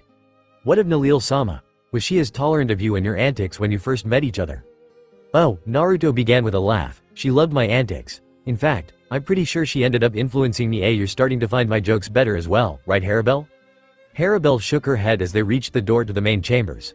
Naruto may have been seeing things, but Harabel gave a faint blush as she spoke. If I didn't have as much patience when I first met you. Her rant was left unfinished as the two approached earshot range of the other Arrancar. Aizen gave a smile to the final two Arrancar that entered the chamber. Good, now that we're all here, I believe I can begin this meeting. He walked down the steps of his throne as he continued. I'm sure most of you are aware that I have unspoken plans with Soul Society and a certain object called the Hogyoku. This object will allow me to create more powerful Arrancar through artificial means. You mean you plan on making Arrancar without natural process? Spoke Zael Aporo Grants, the current Octava Espada. An interesting idea. What exactly does this object do? Aizen smiled. It wasn't my invention, but from what I understand, it breaks down the boundary between Hollow and Shinigami. You all are prime examples of this, though I had some influence in the Shini gamification process by using my powers to speed up the process and amplify your potential. With the Hogyoku, I can do this without as much effort. It will be able to speed up the process for creating Arrancar. Will they be as strong as us? Asked Stark in a semi-interested tone. It depends on the Hollow, Stark. I will be honest, I have little understanding of Hogyoku's full potential, and until I have obtained it, I will be unable to discern such matters. It will be quite some time before I start putting my plans into action. However, the Hogyoku is only a small part of this plan. The main objective of this plan will be where you all are involved. This is my plan. The smile on Aizen's face didn't sit well with Naruto as he heard the speech for a plan that would come to shake the foundations of Soul Society and Hueco Mundo in the years to come. Two lone figures hopped over the rooftops of one of Karakura's residential areas. They stopped, both landing on light posts with unnatural grace. Even for the most athletic of humans, you sense it, Rukia? Hard not to. It's growing more powerful. Rukia Kuchiki looked to her only other companion in the human world.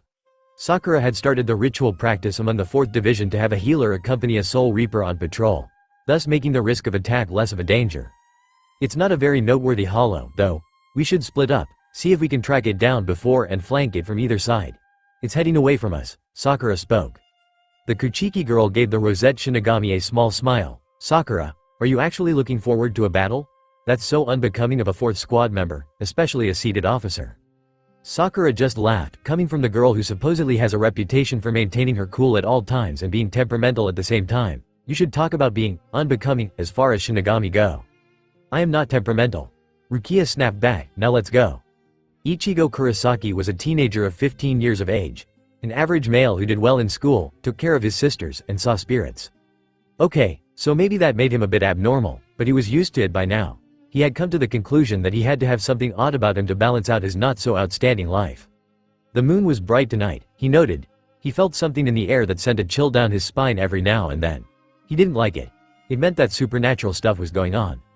Thump! Ichigo rolled over in his bed as he heard the sound of something hitting his floor.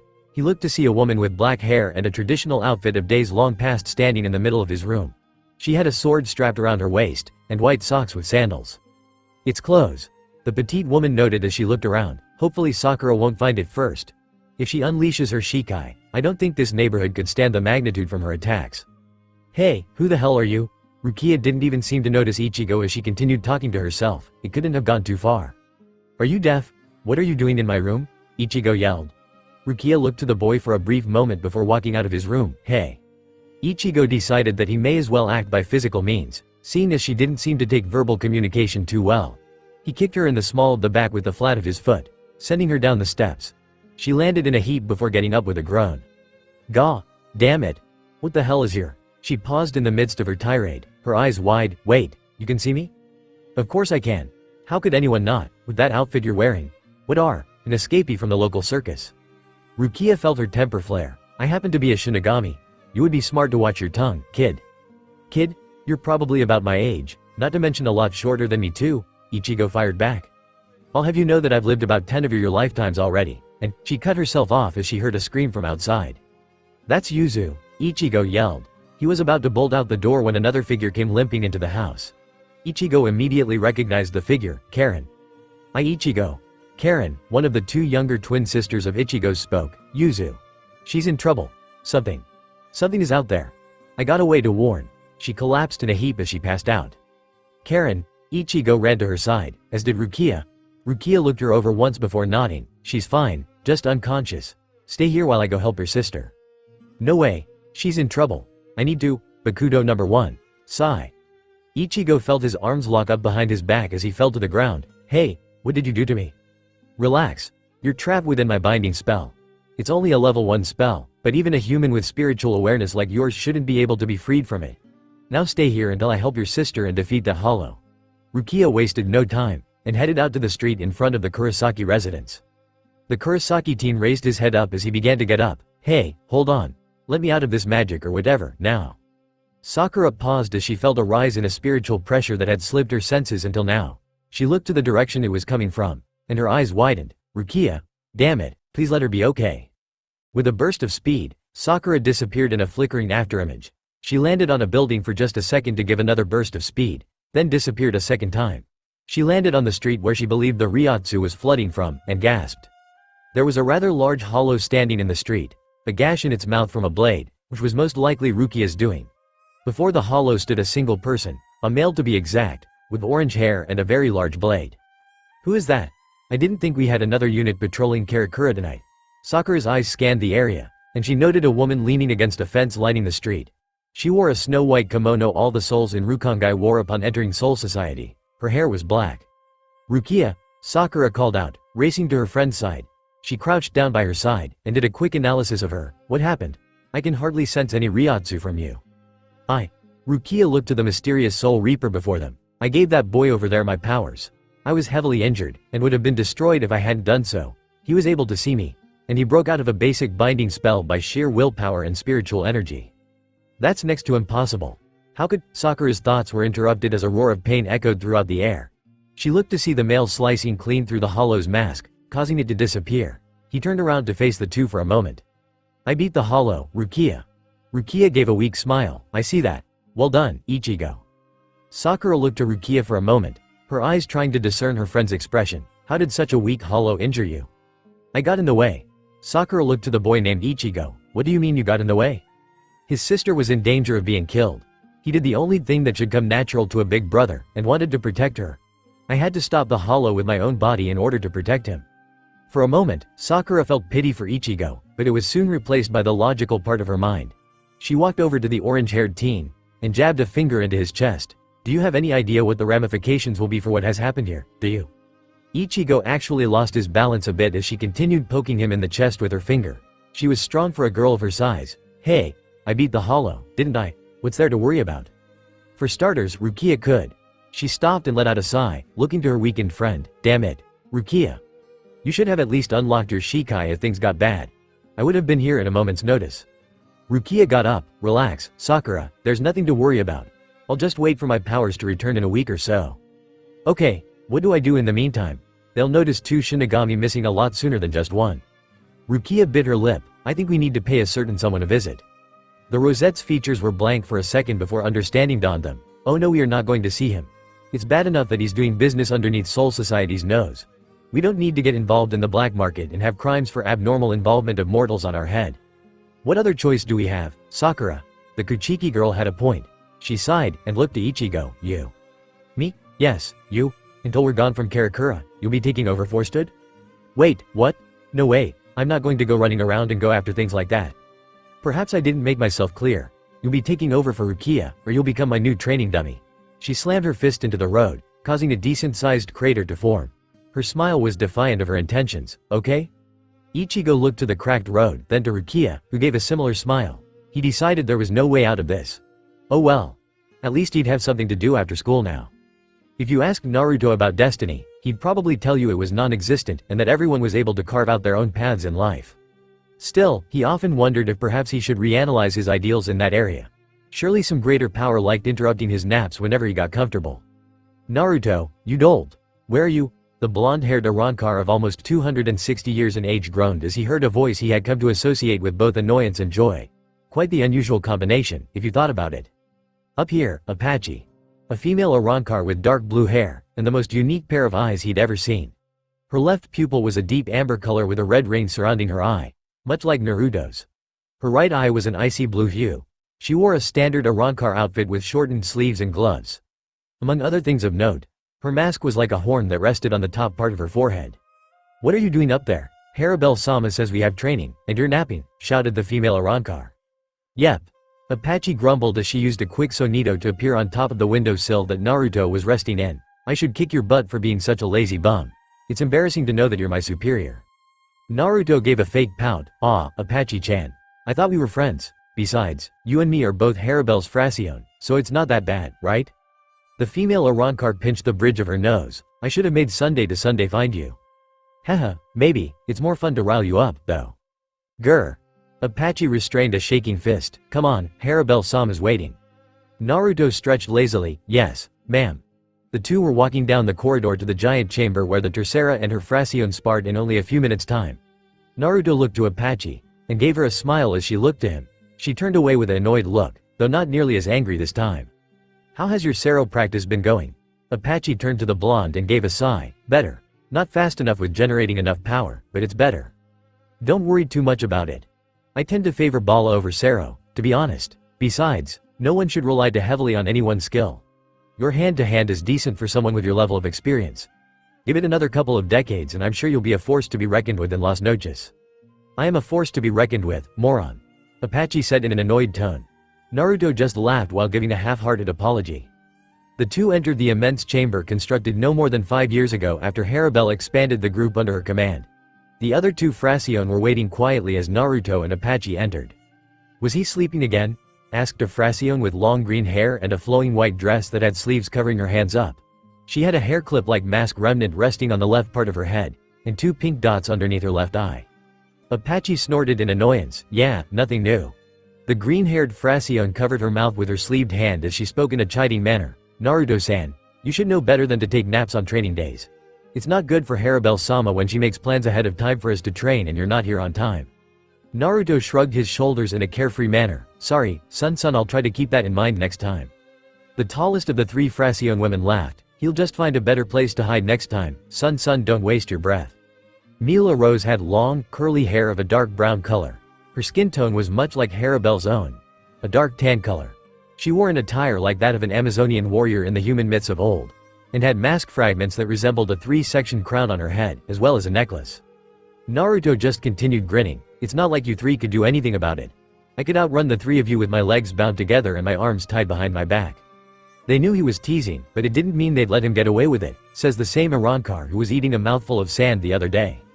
Naruto gave a withering glare to Mila. For the record, Harabelle merely caught me off guard.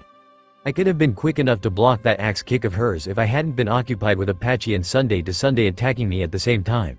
You were supposed to be covering me anyway, if I remember correctly. Mila shrugged. Harabelle-sama is faster than me, what can I say?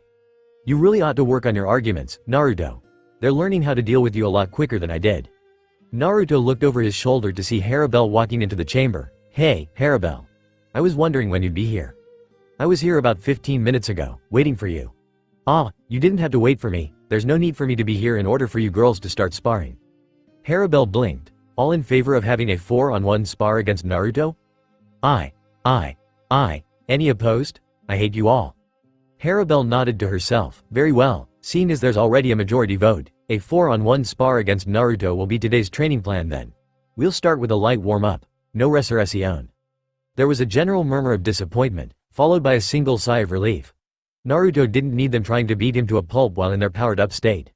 The 5 Arankar all took their preferred ready stance, Naruto in the center as he looked every one of them over before grinning, ready when you 4 are.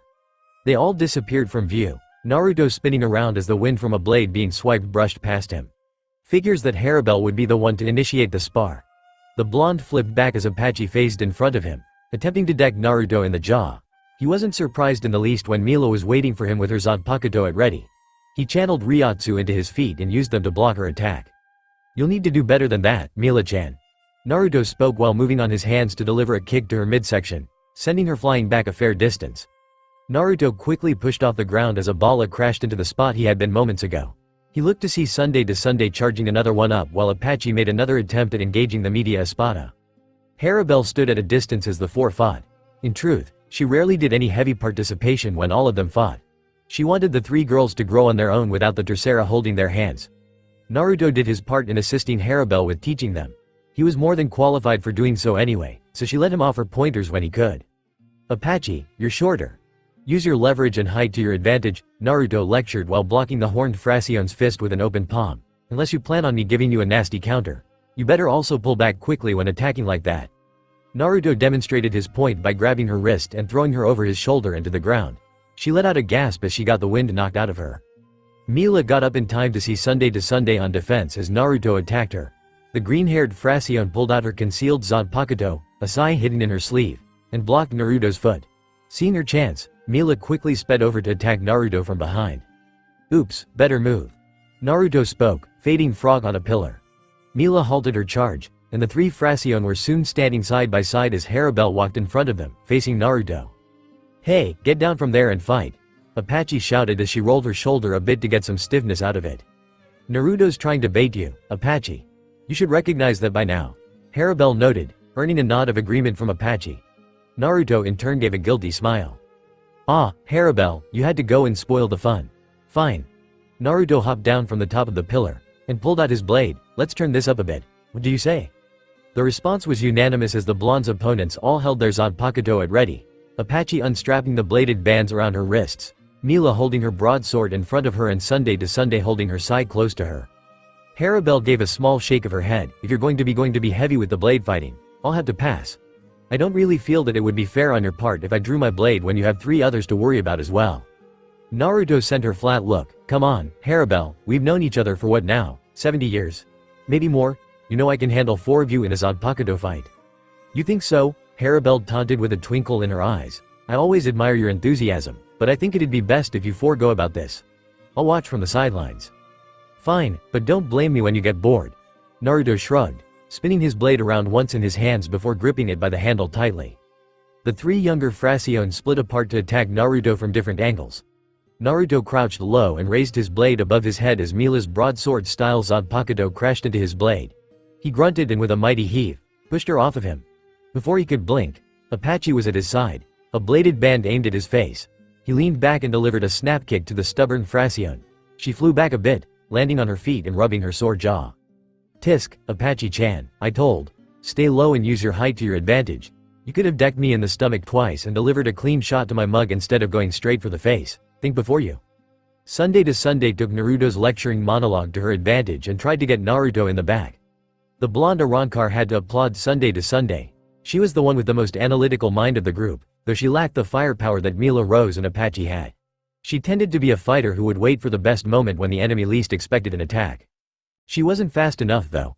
Naruto would have to teach her a lesson in speed in the one way he was best at, hands-on experience. Naruto zipped behind Sunday to Sunday as she faltered in her attack. He quickly tripped her feet up and let her fall to the ground. He thrust his sword so that it was a few centimeters from her face. He then cleared his throat. Sunday to Sunday, were you trying to give me time to react to your attack? Sunday to Sunday gave Naruto a disheartened frown as she looked away. No, Naruto-san. You were hardly going fast enough to give me any reason to worry. You were smart to attack from behind like that, but it would have been smarter if you had attacked when Apache was fighting me, or when Mila had me pinned for a few seconds with her sword.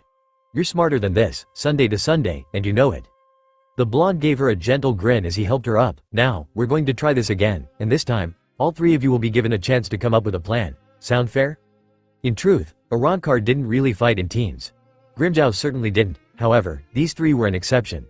They balanced each other out, and if they played their cards right, they could give anyone, even a lower captain of the Seirei, a run for their money.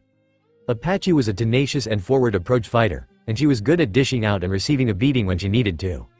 Kind of like how he was when he was younger.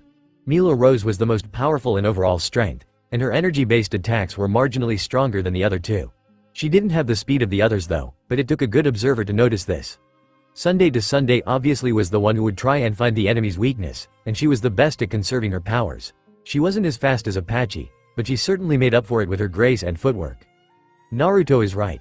You three could definitely do much better if you thought of how to approach him beforehand. Harabel added, seeing Naruto's aim with his lecture. Ah, but Harabel-sama, we won't have the time to think over a strategy in a real battle. Mila spoke as she lowered her sword. What's the point?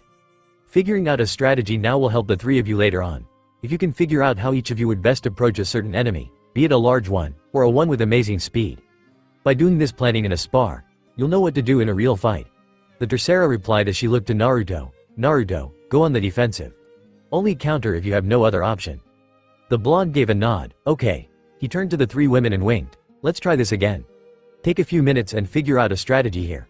You know enough about my fighting style and typical reactions to various scenarios, so it shouldn't be too hard for you three, right? The three looked to each other and formed a circle. They spoke in hushed voices while giving Naruto glances every now and then. He waited patiently for them to finish their talk, and was a bit surprised to see them ready in about 5 minutes' time. You think it'll work? Apache spoke in a hushed voice. I still say you flash him, Mila. He'll be stunned for a whole minute and we could take him out for the count right then and. Whack. That's not going to happen. Mila growled, retracting a fist from Apache's head. Besides, we all know you're the biggest pervert here, Apache. I am not. Sunday to Sunday sighed. Mila, Apache, the plan? Both quieted down and turned forward again to face their opponent. They got into ready stances again, and ran to Naruto, their plan fresh in their mind. About a half hour later found Sunday to Sunday, Apache, and Mila Rose lying on the floor of the chambers, breathing heavily as Naruto sat down in a relaxed position. He was proud of them, to say the least. They had managed to actually nick him a few times with their weapons, and Apache grazed him with a low-powered bala more than once. I think that's enough for today. Harabel stated as she walked over from her spot against the wall. You all did well today. I think Naruto actually is nursing a bruise over there from Mila. Naruto rubbed his forearm a bit, chuckling as he held up his arm. I guess so, huh? Nice work, Mila. The three women got up from the ground, all sporting bruises and marks of their own, but none of them were disappointed in the outcome. Their strategy had worked. Apache had been the first to strike Naruto, actually taking his advice this time and going for a shot to his ribs. He blocked that with one of his arms, only for Mila and Sunday to Sunday to attack from opposite sides at the same time. He decided to deal with the worst of the two attacks, and raised his blade to block Mila's sword. Naruto tried to move to the side to avoid getting stabbed by Sun Sun's sai, but still got scratched on the shoulder. They switched up their strategy a few times in the middle of the battle, usually having Mila or Apache take Naruto directly long enough for Sunday to Sunday and someone else to attack him. Other times they would attack in a synchronized fashion with a low-powered Sero trio, or they would even attack all at once. Well, I've seen better, but I've seen a hell of a lot worse too, so I give you my approval. You three are definitely catching on quickly to the teamwork idea. Naruto stated, now, I have business to attend to. I'll catch you all later. Naruto gave a wave before flickering away. Harabel-sama? Yes, Sunday to Sunday. Why'd he say that when he leaves? Does he really have business to take care of? Harabel sighed. I wouldn't know, Sun he's been tight-lipped about his private life for a while now, which isn't like him. He's usually talking about something or another whenever he has the chance. The four were quiet for a whole 2 minutes as they dusted themselves off. Apache decided to speak. Well, I've seen him going out to Hueco Mundo a lot more often. Hueco Mundo? Harabel repeated. I think I know why, then. Naruto stood on a dune high above the others in the eternal night of the desert. He took in a few deep breaths, taking in the aura of the faint spirit particles that surrounded him. Hardly enough to consider a viable source of energy for a spiritual being like himself, but he didn't really worry about food or energy these days. Stark had disciplined him ages ago in surviving off of next to nothing. He could go a whole decade if he really wanted to without eating more than a single hollow. As long as he did nothing but sleep after that. That wasn't why he was here though. He was here because Hueco Mundo's vast landscape was the only place he could go to train his true powers. To release your resurrection is to call forth the wild, instinctual part of you that you had abandoned when you became an Arrancar, Naruto. Remember this well, for this power is what makes us different from the animals beyond the walls of Las Noches. Yes, Nel-chan. Naruto drew his blade while raising it into the air. He took in a few more deep breaths before closing his eyes. His Ryotsu suddenly crashed down on the surrounding area like a tsunami on a small beach. He gritted his teeth, eyes snapping open while turning a crimson color. He felt the familiar sensation of his unique aura surround him and let off a red light. Gripping his sword tightly, he spoke the words that unlocked his true powers, Ravage. The word echoed over the hills of Hueco Mundo as he paused, Rey de Zoros. A shockwave was emitted from the blonde, sand flying in every direction. A light shot into the skies above as Naruto let out a roar that would likely be sending any hollows in the area running with their tails between their legs. The sword in his hands disappeared into the red aura, and Naruto felt his body change. His mask fragment warped and changed, transforming into a skull that he would have associated with as his mask when he was but in Ijukas. Nails grew out, and his arms were covered in a red fur of sorts. Spike-like armor appeared on either of Naruto's shoulders while platelets covered his forearms and kneecaps. His blonde hair grew a bit, giving him a feral appearance. Fangs grew out from his upper jaw, and he felt a number of tails grow out from the end of his spine. While the tails grew, his platelets formed bladed projections from the forearms. His elbows in turn grew spiked at the end while the skull on his head formed a lower jaw which became integrated with the blonde's own. The tails were now fully developed, 6 of them in all. The interesting trait was they too had spiked armor of sorts. The armor appeared heavy to anyone aside from Naruto, but it was actually rather light. Very hard, yes. Heavy? No. Naruto flexed his claws for a few moments, nodding. He hadn't released his Zanpakuto in almost 5 years now. He cracked his neck a bit before shuffling his clawed feet. He remained motionless, crouching low and ready to attack. Then he vanished, only to appear maybe a second later by a large rock and decimating it with a swipe of a claw. He looked to the distance to see the sand he had kicked up from moving still falling. He phased away a second time, this time launching a balla from his hands and reappearing in front of it. He took a side swipe at the ball of energy with his arms, remaining motionless as the attack continued onward. Just as it was about to hit a dune, it split in two and the two halves crashed into 2 separate dunes, exploding and sending more dust into the air. Looks like they've remained as sharp as ever. Naruto commented before fading from view, reappearing above the giant crater from his split attack. His 6 tails flexed a bit before curling while facing forward with his clawed hands. This was something he had been working on for a few decades now, an attack he had discovered while experimenting with this form of his. He held a small ball of bright orange energy in his upturned palms, then pulled his hands back while the ball began to spin. A maelstrom picked up around the area as the ball began to grow. A small cyclone formed directly below him as the winds reached dangerous speeds, howling as their creator began to finish forming the dense ball of energy. Naruto smirked to himself as he looked at the ball, and then to the winds below, thrashing mercilessly as they yearned for destruction. His tails curled back as the ball began to vibrate, its raw power begging for release. Naruto held ball up with his 2 hands for a brief moment before launching it down to the cyclone. One word escaped the media Espada's lips as the ball neared the sands below, Tormenta. Grimmjow watched as a large, spinning cloud of energy formed in the far-off horizon. He grinned a bit as he watched Naruto's light show. A moment later, the sound of a sonic boom was heard, and it met Grimmjow. He laughed as the winds whipped at his face, tossing his hair around a bit. Looks like he's doing some real training for once, Grimmjow commented as the winds died down, but never really ceased. I was worried that he was getting lax on me again. An explosion went off, then another still. The SXTA watched in mild amusement as Naruto made a war zone out of the far-off sands. He had seen Naruto's released state. He knew what he was capable of. He'd become used to the explosions whenever Naruto decided to awaken Rey de Zoros. The explosion stopped after a good minute or so, and Grimmjow decided he'd go kill sometime himself. Aizen said that they'd be starting up those plans of his in another month, so he may as well get any kinks out of his system. Maybe there would actually be an enemy worth fighting among those Shinigami fools. Naruto took in a deep breath, beads of sweat forming on his forehead as he cancelled the bala forming in his hands. That tormenta of his took enough spiritual energy out of him as is, but going and adding an air raid of bala strikes just drained more from him. Looking down at the flat he had created, still smoking and slightly glassed over, he gathered a bit more ryotsu before spinning around and slashing at the air with his 6 tails. They created a razor wind which flew through the air, smashing into the blackened sands, and cracking the glassed surface before sending shards into the air. Naruto gave a grin as he landed on the ground while it rained sand and rubble. This was good for now. He wasn't sure what to expect in the near future, but something told him that he'd need to be on top of his game if this tingling feeling in the back of his mind was anything to take note of. He regressed to his natural state, letting out a sigh as the power subsided to a dull roar within him. No doubt he got the attention of more than a few in Las Noches. Harabel will be bothering me for an answer when I get back. I can feel it. Naruto sighed. With a quick sonido, he dashed across the dunes of Hueco Mundo, intent on getting back as soon as possible. As soon as he was back in the corridors of Las Noches, he felt a presence.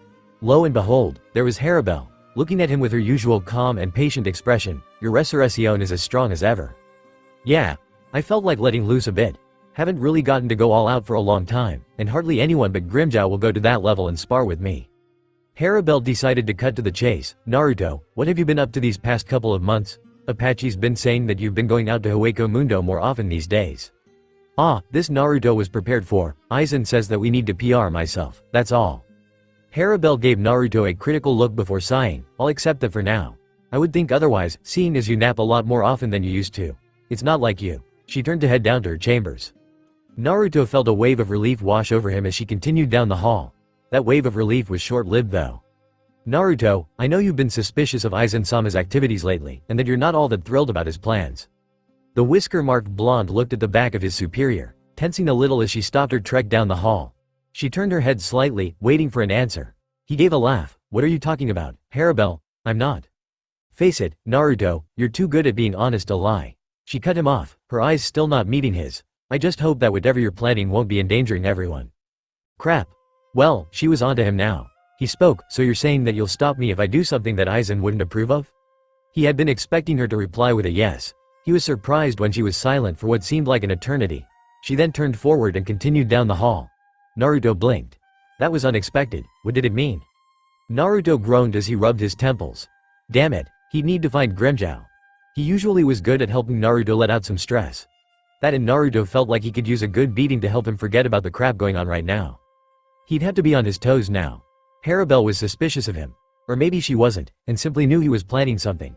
Would he be able to hold his own against her or any of the other higher-ranked Espada? He wasn't too sure. The logical part of him said that he would be in and over his head in a situation such as that. The warrior within him said that it made no difference. Naruto had decided years ago that Aizen was a man that was biting off more than he should. Although, the truth was that he could probably achieve what he wanted if he really wanted. The man was disturbingly clever, and the plan he currently had running its course in Seireiki was clearly that of a genius. I've got my own agenda though too. Naruto spoke to himself as he headed down the halls to Grimmjow's room. Perhaps he could talk to the SXTA about his opinion on the matter. Sure, Grimmjow was likely to not care all that much. If Naruto made the point of saying that Aizen was a threat to everyone, and not just Soul Society, perhaps he'd be able to convince the blue-haired Espada otherwise. That, and Grimmjow always enjoyed a good fight. When Ichigo had started this whole substitute Soul Reaper business, he never imagined he'd be in this predicament that he was in now. Rukia was gone, supposedly back in Soul Society. Sakura had disappeared for a few days, only to be at the Urahara shop, arguing with the eccentric shopkeeper about the dangers of letting Chad, Uryu, and Orihime come with. A talking cat had taken on training Chad and Orihime in improving their new powers while Uryu had gone off somewhere to train his own Quincy powers. Ichigo had pretty much died, lost his Soul Reaper powers, and then regained them, thanks in part to Urahara. His sword was different now. His powers were different too. Damn it, Kazuki. They're just kids. How can you expect them to survive a single day in Seireiki, let alone break through the barrier surrounding it? It's bad enough that Rukia is going to be executed for something like this. Kazuki looked to the fourth squad-seated officer, Sakura Haruno, and sighed. Sakura, you really ought to put more faith in them. They're tough, and you know how strong Ichigo is right now. That doesn't change the fact that we're talking about going face-to-face with people like Kenpachi, Soifan, Bikuya and, heaven forbid, Yamamoto Sotaichu. They won't last against such power. That's why you're going to help them, Sakura, spoke the black cat named Yoruichi. The rosette gave the cat a knowing look, to which the feline replied calmly, "Yes, I will be accompanying you 6 as well. Retsu would never forgive me if I let you do this alone." The medic Shinigami seemed a bit calmer as she heard this. "Alright. But you know that we still have a very slim chance of getting through this successfully." Urahara flipped his fan open. My, Sakura, if I didn't know any better, I'd say you were doubting your abilities. I haven't been a Shinigami nearly as long as you, Kazuki. I'm older than Rukia, but Shikamaru and I didn't enter the academy until after I met her and Renji. There's also the fact that I'm a healer before a fighter. Hey, are we going to do this or what? The two Shinigami and cat looked to the orange-haired teen. Sakura gave a frown before nodding, turning to Kazuki. I still feel like you're not telling me something. Me? Kazuki laughed light-heartedly. Sakura, you shouldn't be so suspicious. Besides, I'm on your side, remember? 10 minutes later found Sakura and Yoruichi standing in front of the 4 teenagers. Sakura felt a bit of her earlier discomfort disappear as she stared at the faces of the 4, seeing looks of determination. Alright, are you all ready? Once we enter here, there's no turning back. They all gave nods, and Sakura turned to Yoruichi, and the black cat gave a small nod as well. Sakura didn't know what to expect, but she knew one thing was for certain. Shikamaru would be griping about this and how troublesome it was as soon as he found out. Shikamaru Nara. Brains of the 10th Division. Tactician expert. Shogi champion of the lower 60 Rukongai districts for 20 straight years before entering the academy. The reluctant 5th-seated officer of Division 10. The Nara scratched his head as he looked over a report he had received from some witnesses at the West Gate where Ryoka supposedly had been spotted. One thing bothered him though according to the report. A Shinigami had been among them. A pink-haired Shinigami, and a woman at that. He was pretty sure Yachiru wasn't among the possible suspects, considering she had been seen no more than 2 hours ago running down a street as a Kaku Madarain chased after her while sporting a large bruise on his face. Working hard, Shika-kun? Shikamaru looked up from his papers and gave the newcomer a wave. Hello, Fukutaichu. Rangaku gave a confused look to Shikamaru. I thought you were on break? I am. Why are you here, then? This report from the other day about the Ryoka. It's bothering me. Rangaku walked around to lean against Shikamaru. Looking at the dough, she noted it was written out in the neat handwriting of Jin himself. Jin said he encountered the Ryoka. There was a meeting that same day between the captains from what I understand. Jin said he was trying to keep the Ryoka from entering Seirei-di. Yeah, but that's not what is bugging me. Take a look at this. Shikamaru pointed to a particular line from the report. Rangaku read the line over twice before shaking her head. That can't be. I thought she went missing about a month ago. No one found her when Rukia Kuchiki was taken in by Renji and Byakuya Taiko. Sakura is the only possible one I can think of. According to a 4th Division eyewitness, it was her. I better inform Momo about this. I already sent her a letter. Hitsugaya Taiko also spoke to her last night, so she is well aware. She seemed upset, but she's okay for the most part. Shikamaru took the report from Rangaku and looked it over once more before sighing. Why is this happening? It's so damn troublesome. Ah, Shika-kun. You want me to give you a massage? Shikamaru almost took the offer. Almost. She gave him one before, and he wouldn't be dumb and deny that she knew what she was doing. Not now though. He had to mull over this recent bit of information that was giving him a headache. I'll get back to you on that, Fukutaichu. Shikamaru replied. Rangaku seemed to understand what he was feeling, and put a hand on his. Sakura has a good reason. Shika-kun. Taiko and I are doing everything we can to figure out what is going. The lieutenant's words were cut off as the sound of an explosion went off outside. The Seirei-di alarms went off a second later, and the sound of screams outside got the attention of the two. Shikamaru shot up from his seat immediately. What the hell was that? The two dashed outside to see a ball of light in the sky, heading straight for Seirei-di. Shikamaru watched as it crashed into the barrier above Seirei-di and pressed against it. They're breaking through the barrier, a guard shouted, followed by a few more surprised gasps and exclamations as the ball indeed smashed through. It exploded before sending off 4 distinct beams of light that went off in different directions. Shikamaru swore he sensed a familiar ryotsu from the one that headed farthest south. The Nara grumbled as he looked to see 3 other plumes of smoke in different parts of Seirei-di. He looked south once more before heading off towards the direction he had an inkling would reveal what was behind all this commotion lately. Shika, wait, Rangaku called, but the younger Shinigami was already gone. She would go after him, but her duties as the lieutenant came first. She bit back a curse, and headed towards the 10th Division headquarters to meet with Hitsugaya. Things seem to be getting rather interesting around here, Aizen turned to Jin, giving the silver-haired captain a small smile. Indeed they are. That Haruno girl is apparently helping those Ryoka in their cause. Really? Never thought of her as the rebellious type. The man gave a chuckle as his grin grew. What's her reason? She's trying to free Rukia, or so Nara-san of the 10th Division says.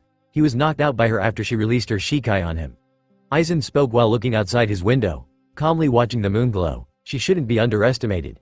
She's one of Unohana's stronger officers. She taught the girl personally and more than a few of the Shinigami arts. Interesting, Momo and her are friends, aren't they? That they are, best of friends, in fact. Momo has been rather torn about what she should do. Hunt her down personally and try to talk some sense into her, or allow the others to find her. The captain of the 3rd Division raised an eyebrow. What did you tell her? I said she should do what any good friend should do. Jin laughed. Momo's hunting the girl down right now, huh?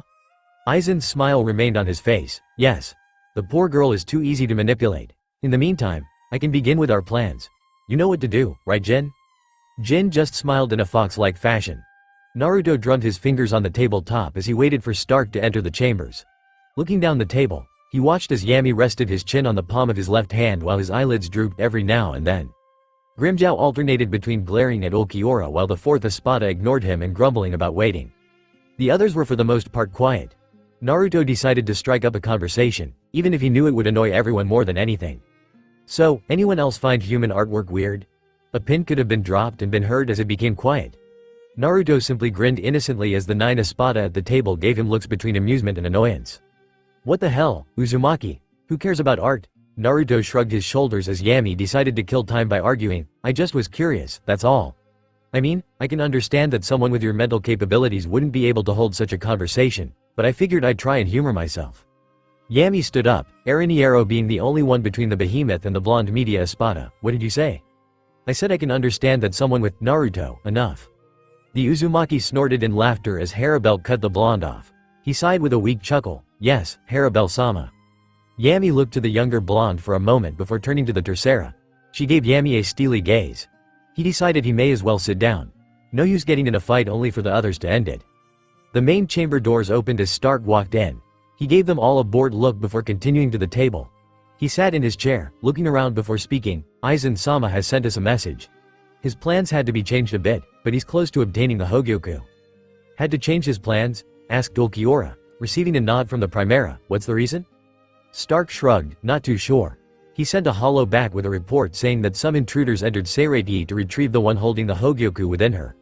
One of them is a Shinigami, another is a Quincy, and another is a human with Soul Reaper powers. There are 3 other humans involved. They have their own unique abilities. One is a local of Rukongai, a noble family member at that. It would appear that they were underestimated by the captains of Soul Society, and have caused a noticeable amount of trouble. Haha, I tell you, humans are not a group to take lightly. Give them enough Ryotsu exposure and they'll become a problem real quick. Naruto spoke. Anyway, Stark continued, when he obtains the Hogyoku, Aizen-sama will begin forming more Arrancar for the army. Barrigan and myself will be receiving Fracione, as well as Zale. Anyone else interested can talk to Aizen-sama when he has returned with his 2 accomplices. Stark looked around the room again before nodding. That's all he had to say. Question. Yes, Naruto? Stark replied, a knowing look on his face. Just how exactly does he plan on S11 to take on all of Soul Society? I mean, yeah, we're probably stronger than 95% or so of the Shinigami in Seirei, but there's still the captains and vice captains to worry about. Not to mention that humans are figuring out how to jump worlds here. The blonde asked with an unusual amount of seriousness in his voice. I'm not too sure, Naruto. You know though as well as I do that we're at the top of the ranks in Las Noches for a reason. It will be another month or so before we even begin our movement to obtain the Oken. Naruto seemed to accept the answer in stride and yawned. Well, I don't know about the rest of you, but I'm going to go train for a while. The blonde got up from his spot and looked to Harabel. I'll be back in a few hours, later. Naruto headed out the door at a leisurely pace, the other Espadas soon taking their leave as well. Soon enough, it was just Stark and Harabel as they stood up, heading out the open door. He's been acting weird lately. You've noticed too. Harabel stated, he's been having difficulty with the sudden involvement with Soul Society. He's strong though. I've been keeping my eye on him. He'll be ready when the time comes. Stark felt that Harabel was leaving out something, but didn't inquire further. The woman had enough on her plate as it was with her 3 other Fracione and preparing them for the war ahead. No doubt it'd be one hell of a battle for the lower Arrancar. He wasn't really worried about his own well-being. No, he was confident in his abilities. It was people like Naruto that he was worried about. The blonde was the kind of guy that would take a killing blow for you without a moment's hesitation. He's going to worry me into an early death, that kid. Harabel gave a nod. Yes. I was always under the impression that hollows of any form don't express positives. I actually find myself worrying about him and his safety, though, not worrying about him as a problem. Stark laughed quietly. I tell you, he's a unique case. Do I detect pride in your voice? Sure. Not sure if it's pride in him as a person, or in his ability to cause a ruckus with such little effort on his part, the Primera replied. Sakura Haruno, who had been doing her best to heal the severely injured Ichigo, looked to see the once friendly and placating Captain Sosuke Aizen walk past a severely injured Aizen with her. She had received word of Aizen's betrayal not too long ago from Izan herself through a Kido spell to communicate to Soul Society. Aizen gave her a smile that sent chills down her spine. Sakura. I see you're doing well. I must thank you. Your involvement in trying to retrieve Rukia kept many preoccupied. Especially Shikamaru-kun. I imagine he suspected something from me earlier on, but was too worried about your own sake to care that much. Sakura bit back a string of curses, knowing full well that Shikamaru was in a similar predicament as Renji, Ichigo, and Byakuya. He was last seen accompanying Hitsugaya to the Central 46 chambers. It was reported that he along with the 10th Division Captain and Momo were severely injured. Not to mention the members of the Central 46 themselves had all been murdered by Aizen as well. I could have helped them sooner. Sakura grit her teeth, drawing her Zanpakuto as the man approached her, glasses reflecting the light in them, hiding the expression in his eyes. Sakura, there's no need to go and direct your killer intent at me. I have no interest in harming you. In fact, I'd like to thank you. Your absence left a large gap in our healing division. Surely Momo-chan can agree to that. Why you bastard? Sakura cried out, her eyes flashing with anger, lament, Ikokukane. Sakura's Zanpakuto, a simple katana with a jet black colored handle and 4 curled points projecting from a circle for a guard, glowed. A light green aura erupted from her before her katana transformed, growing larger and gaining weight. Aizen's smile grew a bit as he watched Sakura's shikai reveal itself. The sword had transformed into 2 black gauntlets that covered her from knuckles to just before her elbows, decorated with a little golden color, giving it an appealing look. The portion of her gauntlets on her hands had a dark armor coating them. The finishing touch was a black chain connecting the 2 gauntlets together by the ends where they covered her forearms while hanging loosely over her shoulders. Ah, yes, Ikokukane, the Zanpakuto with the ability to amplify one's physical strength by as much as 100-fold. Am I right, Sakura? You covered some of Ikokukane's power. However, Sakura lifted one of her fists, and cocked it back as it glowed green. I have never revealed my full power to anyone outside of the 4th Division, Tenrai Kanetsuki. Sakura's withdrawn fist punched forward in the air, a large ball of iridescent, green ryotsu flying out from the end. Aizen raised an eyebrow before his smile turned into a small grin. The blast exploded as it hit the bespectacled captain, roaring as a small dome of energy formed before erupting in a flash of light. Sakura stood upright for a moment as the smoke cleared, heaving in air as she felt her energy slipping. Damn it, she shouldn't have released her shikai again so quickly. The faint outline of her enemy appeared before the smoke cleared. He smiled lightly while appearing unscathed by the attack Sakura had launched. Well, I must say, that was quite an impressive attack for a 4th seed officer. Though, from what Momo has told me, you've remained in your current seat on your own accord. Sakura felt pain rip through her body as crimson flew in a few directions. She looked to see her arms and legs littered with various cuts. She fell to her stomach, managing to catch herself as she coughed a bit of blood up. She strained to see the 5th Division captain standing behind her, apparently sheathing his Zanpakuto. How did he get past her defenses so easily? She didn't even see him disappear with Shunpo. It's a pity. All that effort you and your friends put into saving Rukia and stopping me when I have so easily disposed of the 3 of you. Continued Aizen. He stopped moving as the presence of other Shinigami appeared. Aizen, what is the meaning of this? Yamamoto growled as he gripped his staff, glaring daggers at the supposedly dead Shinigami captain. Ah, so Taichu. It's good to see you. As for your question, smiled Aizen, holding the Hogyoku he had obtained a short while ago from Rukia. I've got greater plans that involve a vision beyond Seirei. The Hogyoku will help me attain this vision of mine. The few that had managed to return to Sokyoku Hill were rewarded with the scene of Aizen, Jin, and Kanami Tosen standing before the beaten bodies of Ichigo, Renji Abarai, and Sakura. Rukia, still in her powerless state, had watched helplessly as Aizen, a man who had supposedly been a benign and caring individual, nearly killed her dearest friends. It seemed almost like a nightmare. It could be real. There was also the fact that his dead body had supposedly been impaled to a building not too long ago. Aizen went on to explain that his Zanpakuto, Kyoku Suigetsu, had the ability of complete hypnosis. He had fooled the entire captain and vice-captain population into thinking his Zanpakuto had different abilities ages ago during the Zanpakuto release ceremony. He had trapped them all in an illusion of seeing something different, and thus never revealed its true powers. Well, he had, but not with them knowing so. More and more Shinigami captains and vice-captains appeared, and Aizen found himself being restrained by Soi Fan, captain of the 2nd Division, and Yoruichi Shihuen, former captain of the 2nd Division and the supposed feline accomplice of Ichigo's group. It's over, Aizen. Aizen looked to see not only himself, but also Konami and Jin also being restrained by Hisagi Shuhei and Rangaku respectively. Over? I beg to differ. Yoruichi-san. Yoruichi's eyes quirked a bit as she stared at the traitor.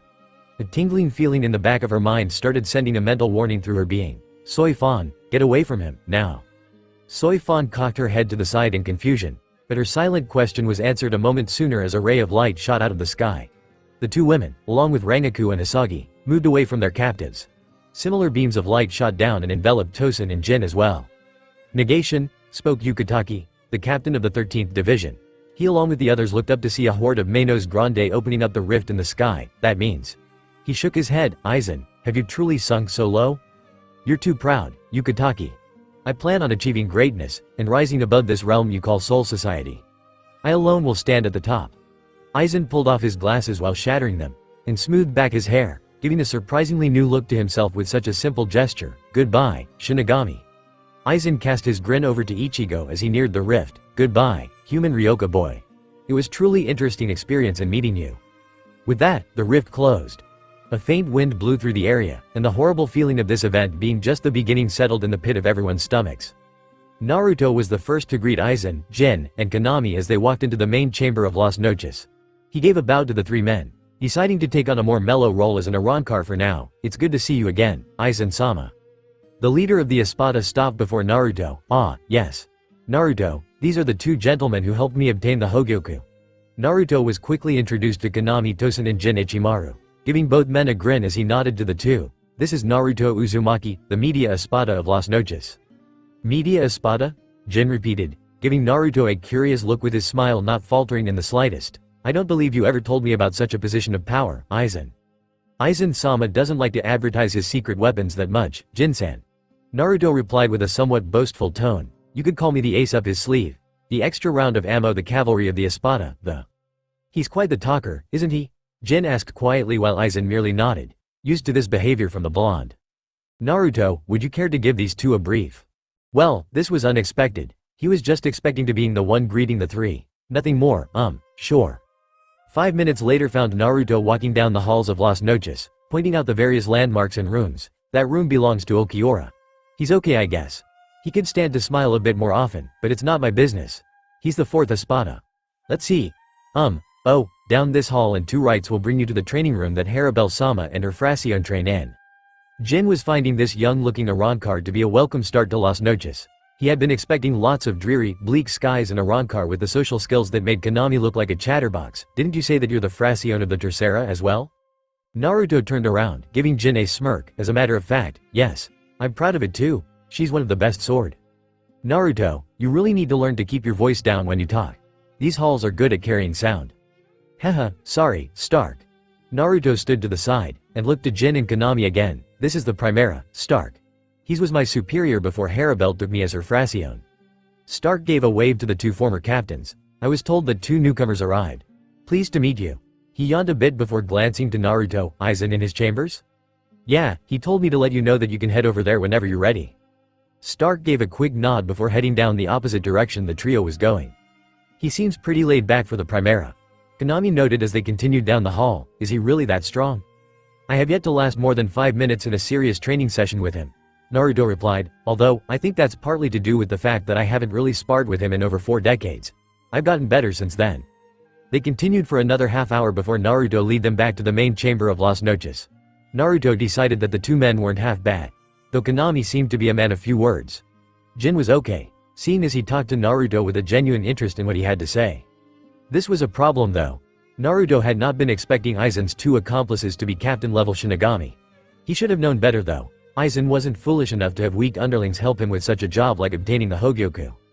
The teenage-looking Arrancar whistled as he strolled down the halls. He needed to go find Apache.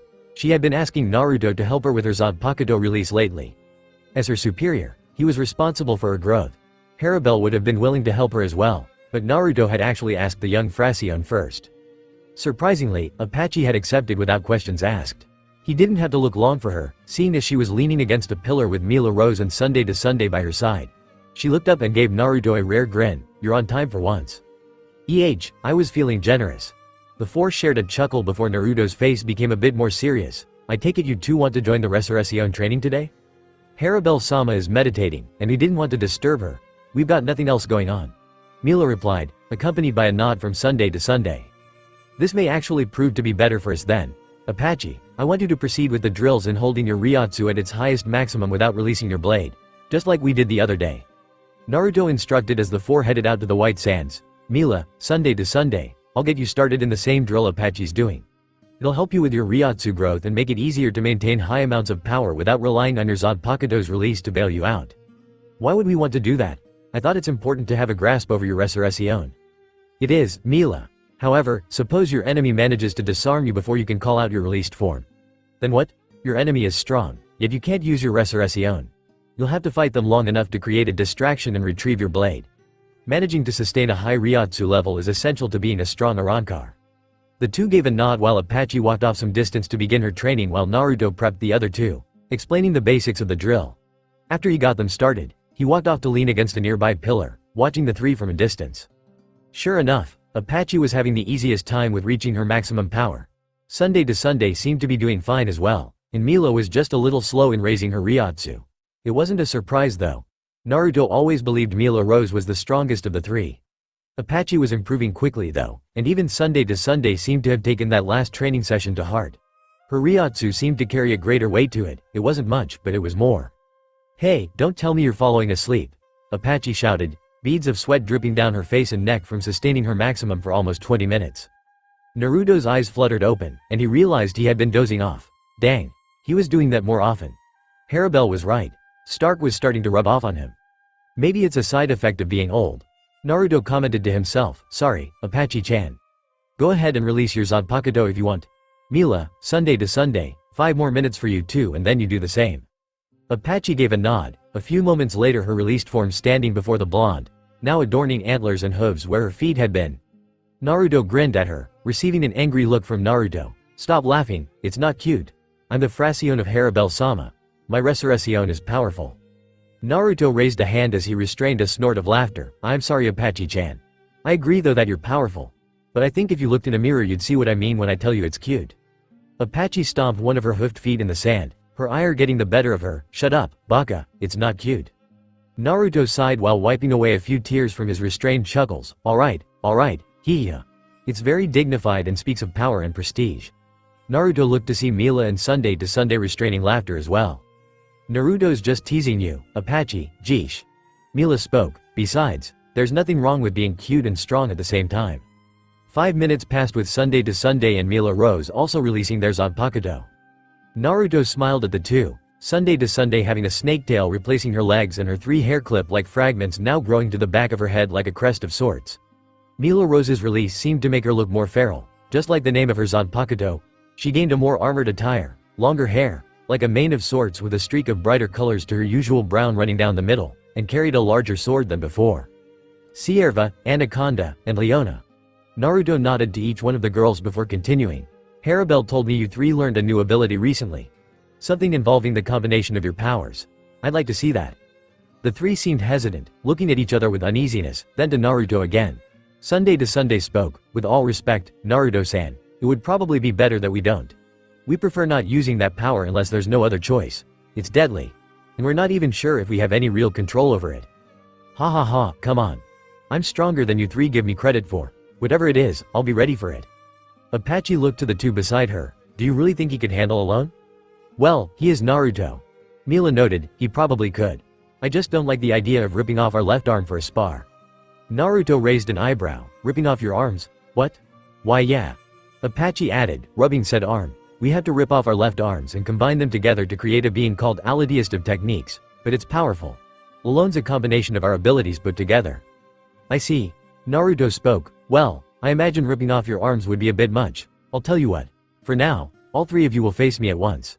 If what you say is true, I'd rather not have you 3 ripping arms off. I don't have that great of healing techniques in my arsenal, and Aizen-sama would probably get on my case for allowing you 3 to go and do that to yourselves. The 3 girls quietly let out a mental sigh of relief. They weren't really favoring the idea of ripping off their arms and releasing that thing again. Not to mention it took a good week and a half for Aizen to get them an Arrancar that could attach their arms back on. They suspected he'd make another couple of healing Arrancar now that he had the Hogyoku. Sounds good to me. Mila replied with a fanged grin. Just don't blame us when you end up banged and bruised up. Naruto snorted. Okay, now you're going to ask for it. He placed one hand on his blade's handle that remained in its holster strapped across his back. Now, show me just how powerful you three really are. Don't pull your punches. Don't hesitate. Come at me only if you intend to rip me to shreds, or I'll be sure that this will be your last training session for a good month if I need to. They recognized Naruto's serious business voice. He used that voice only in a few situations. He was fighting an enemy, someone he cared for was hurt, or when he was training seriously. The three took 3 points while surrounding Naruto. He eyed each one of them while keeping his hand over his blade's handle. Then they attacked. Itachi stood, legs wobbling a bit as she watched in dismay while Naruto dusted himself off. A bit scorched from her last sero, but otherwise fine. Her slightly panicked look became less strained though as Naruto gave her a smile. Good job, Itachi. You managed to endure the longest. Though I would suppose that is due to Mila taking the brunt of the attacks. Speaking of which, Naruto looked over to an exhausted Mila Rose and Sunday to Sunday. How are you two holding up over there? Mila waved weakly as Sunday to Sunday rested her head on her shoulders. Naruto had told them to take a break while Naruto and Itachi continued their spar. He was surprised to see Itachi still in her released state. It was close to an hour and a half now, and she had been holding her own for almost 12 minutes since Sunday to Sunday had been knocked out. Mila had been first to go, taking more than 3 bala attacks from Naruto as well as numerous punching and kicking combinations. Heh. Well, of course I'm still here. I'm stronger than you think, Naruto. She clenched her fist as they glowed red. That's enough for today, Itachi-chan. Naruto spoke. You all did well. I think we should go back in. No. Naruto turned to his subordinate and partner. What? We're not done yet, not until I'm sure you've beaten me, Itachi shouted, her hands glowing brighter by the minute. I have my pride, Naruto. Don't just end the battle when I'm still standing. Pride. Naruto spoke, his voice sounding a bit irked. Itachi, don't go and get all high and mighty like that. This match is over. No, it's N. Wham. Gak. Itachi found herself pinned by the throat as Naruto pressed his left forearm against it, her back on a pillar as he stared at her with a hint of anger. You say you have pride, Itachi? Good. Then let that pride help you realize that you've done well, and that you can be honored in the fact that you're an Arrancar who is stronger than most. The three of you are extraordinary fighters. I won't question that. He pressed against her throat a bit more as she struggled to move. URK. So what? You say you want me to make sure you're beaten. That's foolish pride getting in the way of your logic, Itachi. Pride can be a pillar to hold you up, or a weight to bring you down. You've already lost, Itachi. Take it with a grain of salt and hold your head up. Itachi dropped to the ground as Naruto released her. She coughed a bit, trying to catch her breath. She knew he was just trying to help her. Her stubborn half was telling her to say he was weak for taking it easy on her. Her logical and gentler side though, which rarely made itself known, decided to speak though. Sorry, Naruto. Naruto sighed before holding a hand out to her, helping her up as she took it. It's water over the dam, Itachi. I just don't want that pride of yours to be your undoing. The same goes for Mila and Sun. All three of you, while strong, are still not nearly as experienced as me, let alone the Espada and captains in Soul Society. He fluffed her blue hair a bit. You three, along with Harabel, are like family to me. I don't want to find out that some Shinigami ended up killing one of you because you were too stubborn to retreat. There is no dishonor in doing so when you know you've been outmatched. Mila and a now awake Sunday to Sunday watched as the blonde spoke to his soul Fracione. I don't think I've heard Itachi apologize to anyone but Harabel until now. Sunday to Sunday nodded. She's headstrong. Naruto's trying to fix that for the better so she doesn't end up hurting herself in a battle.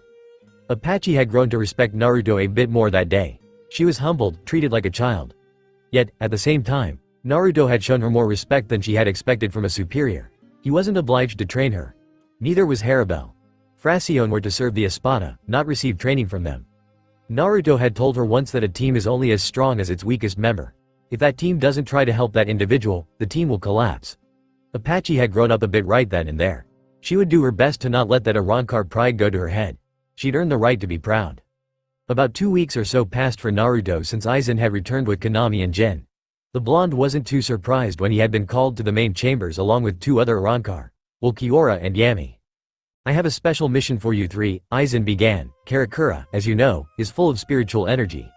I wish for you three to go to Karakura and seek out a particular being. He is a human with soul reaper abilities. Konami, if you would.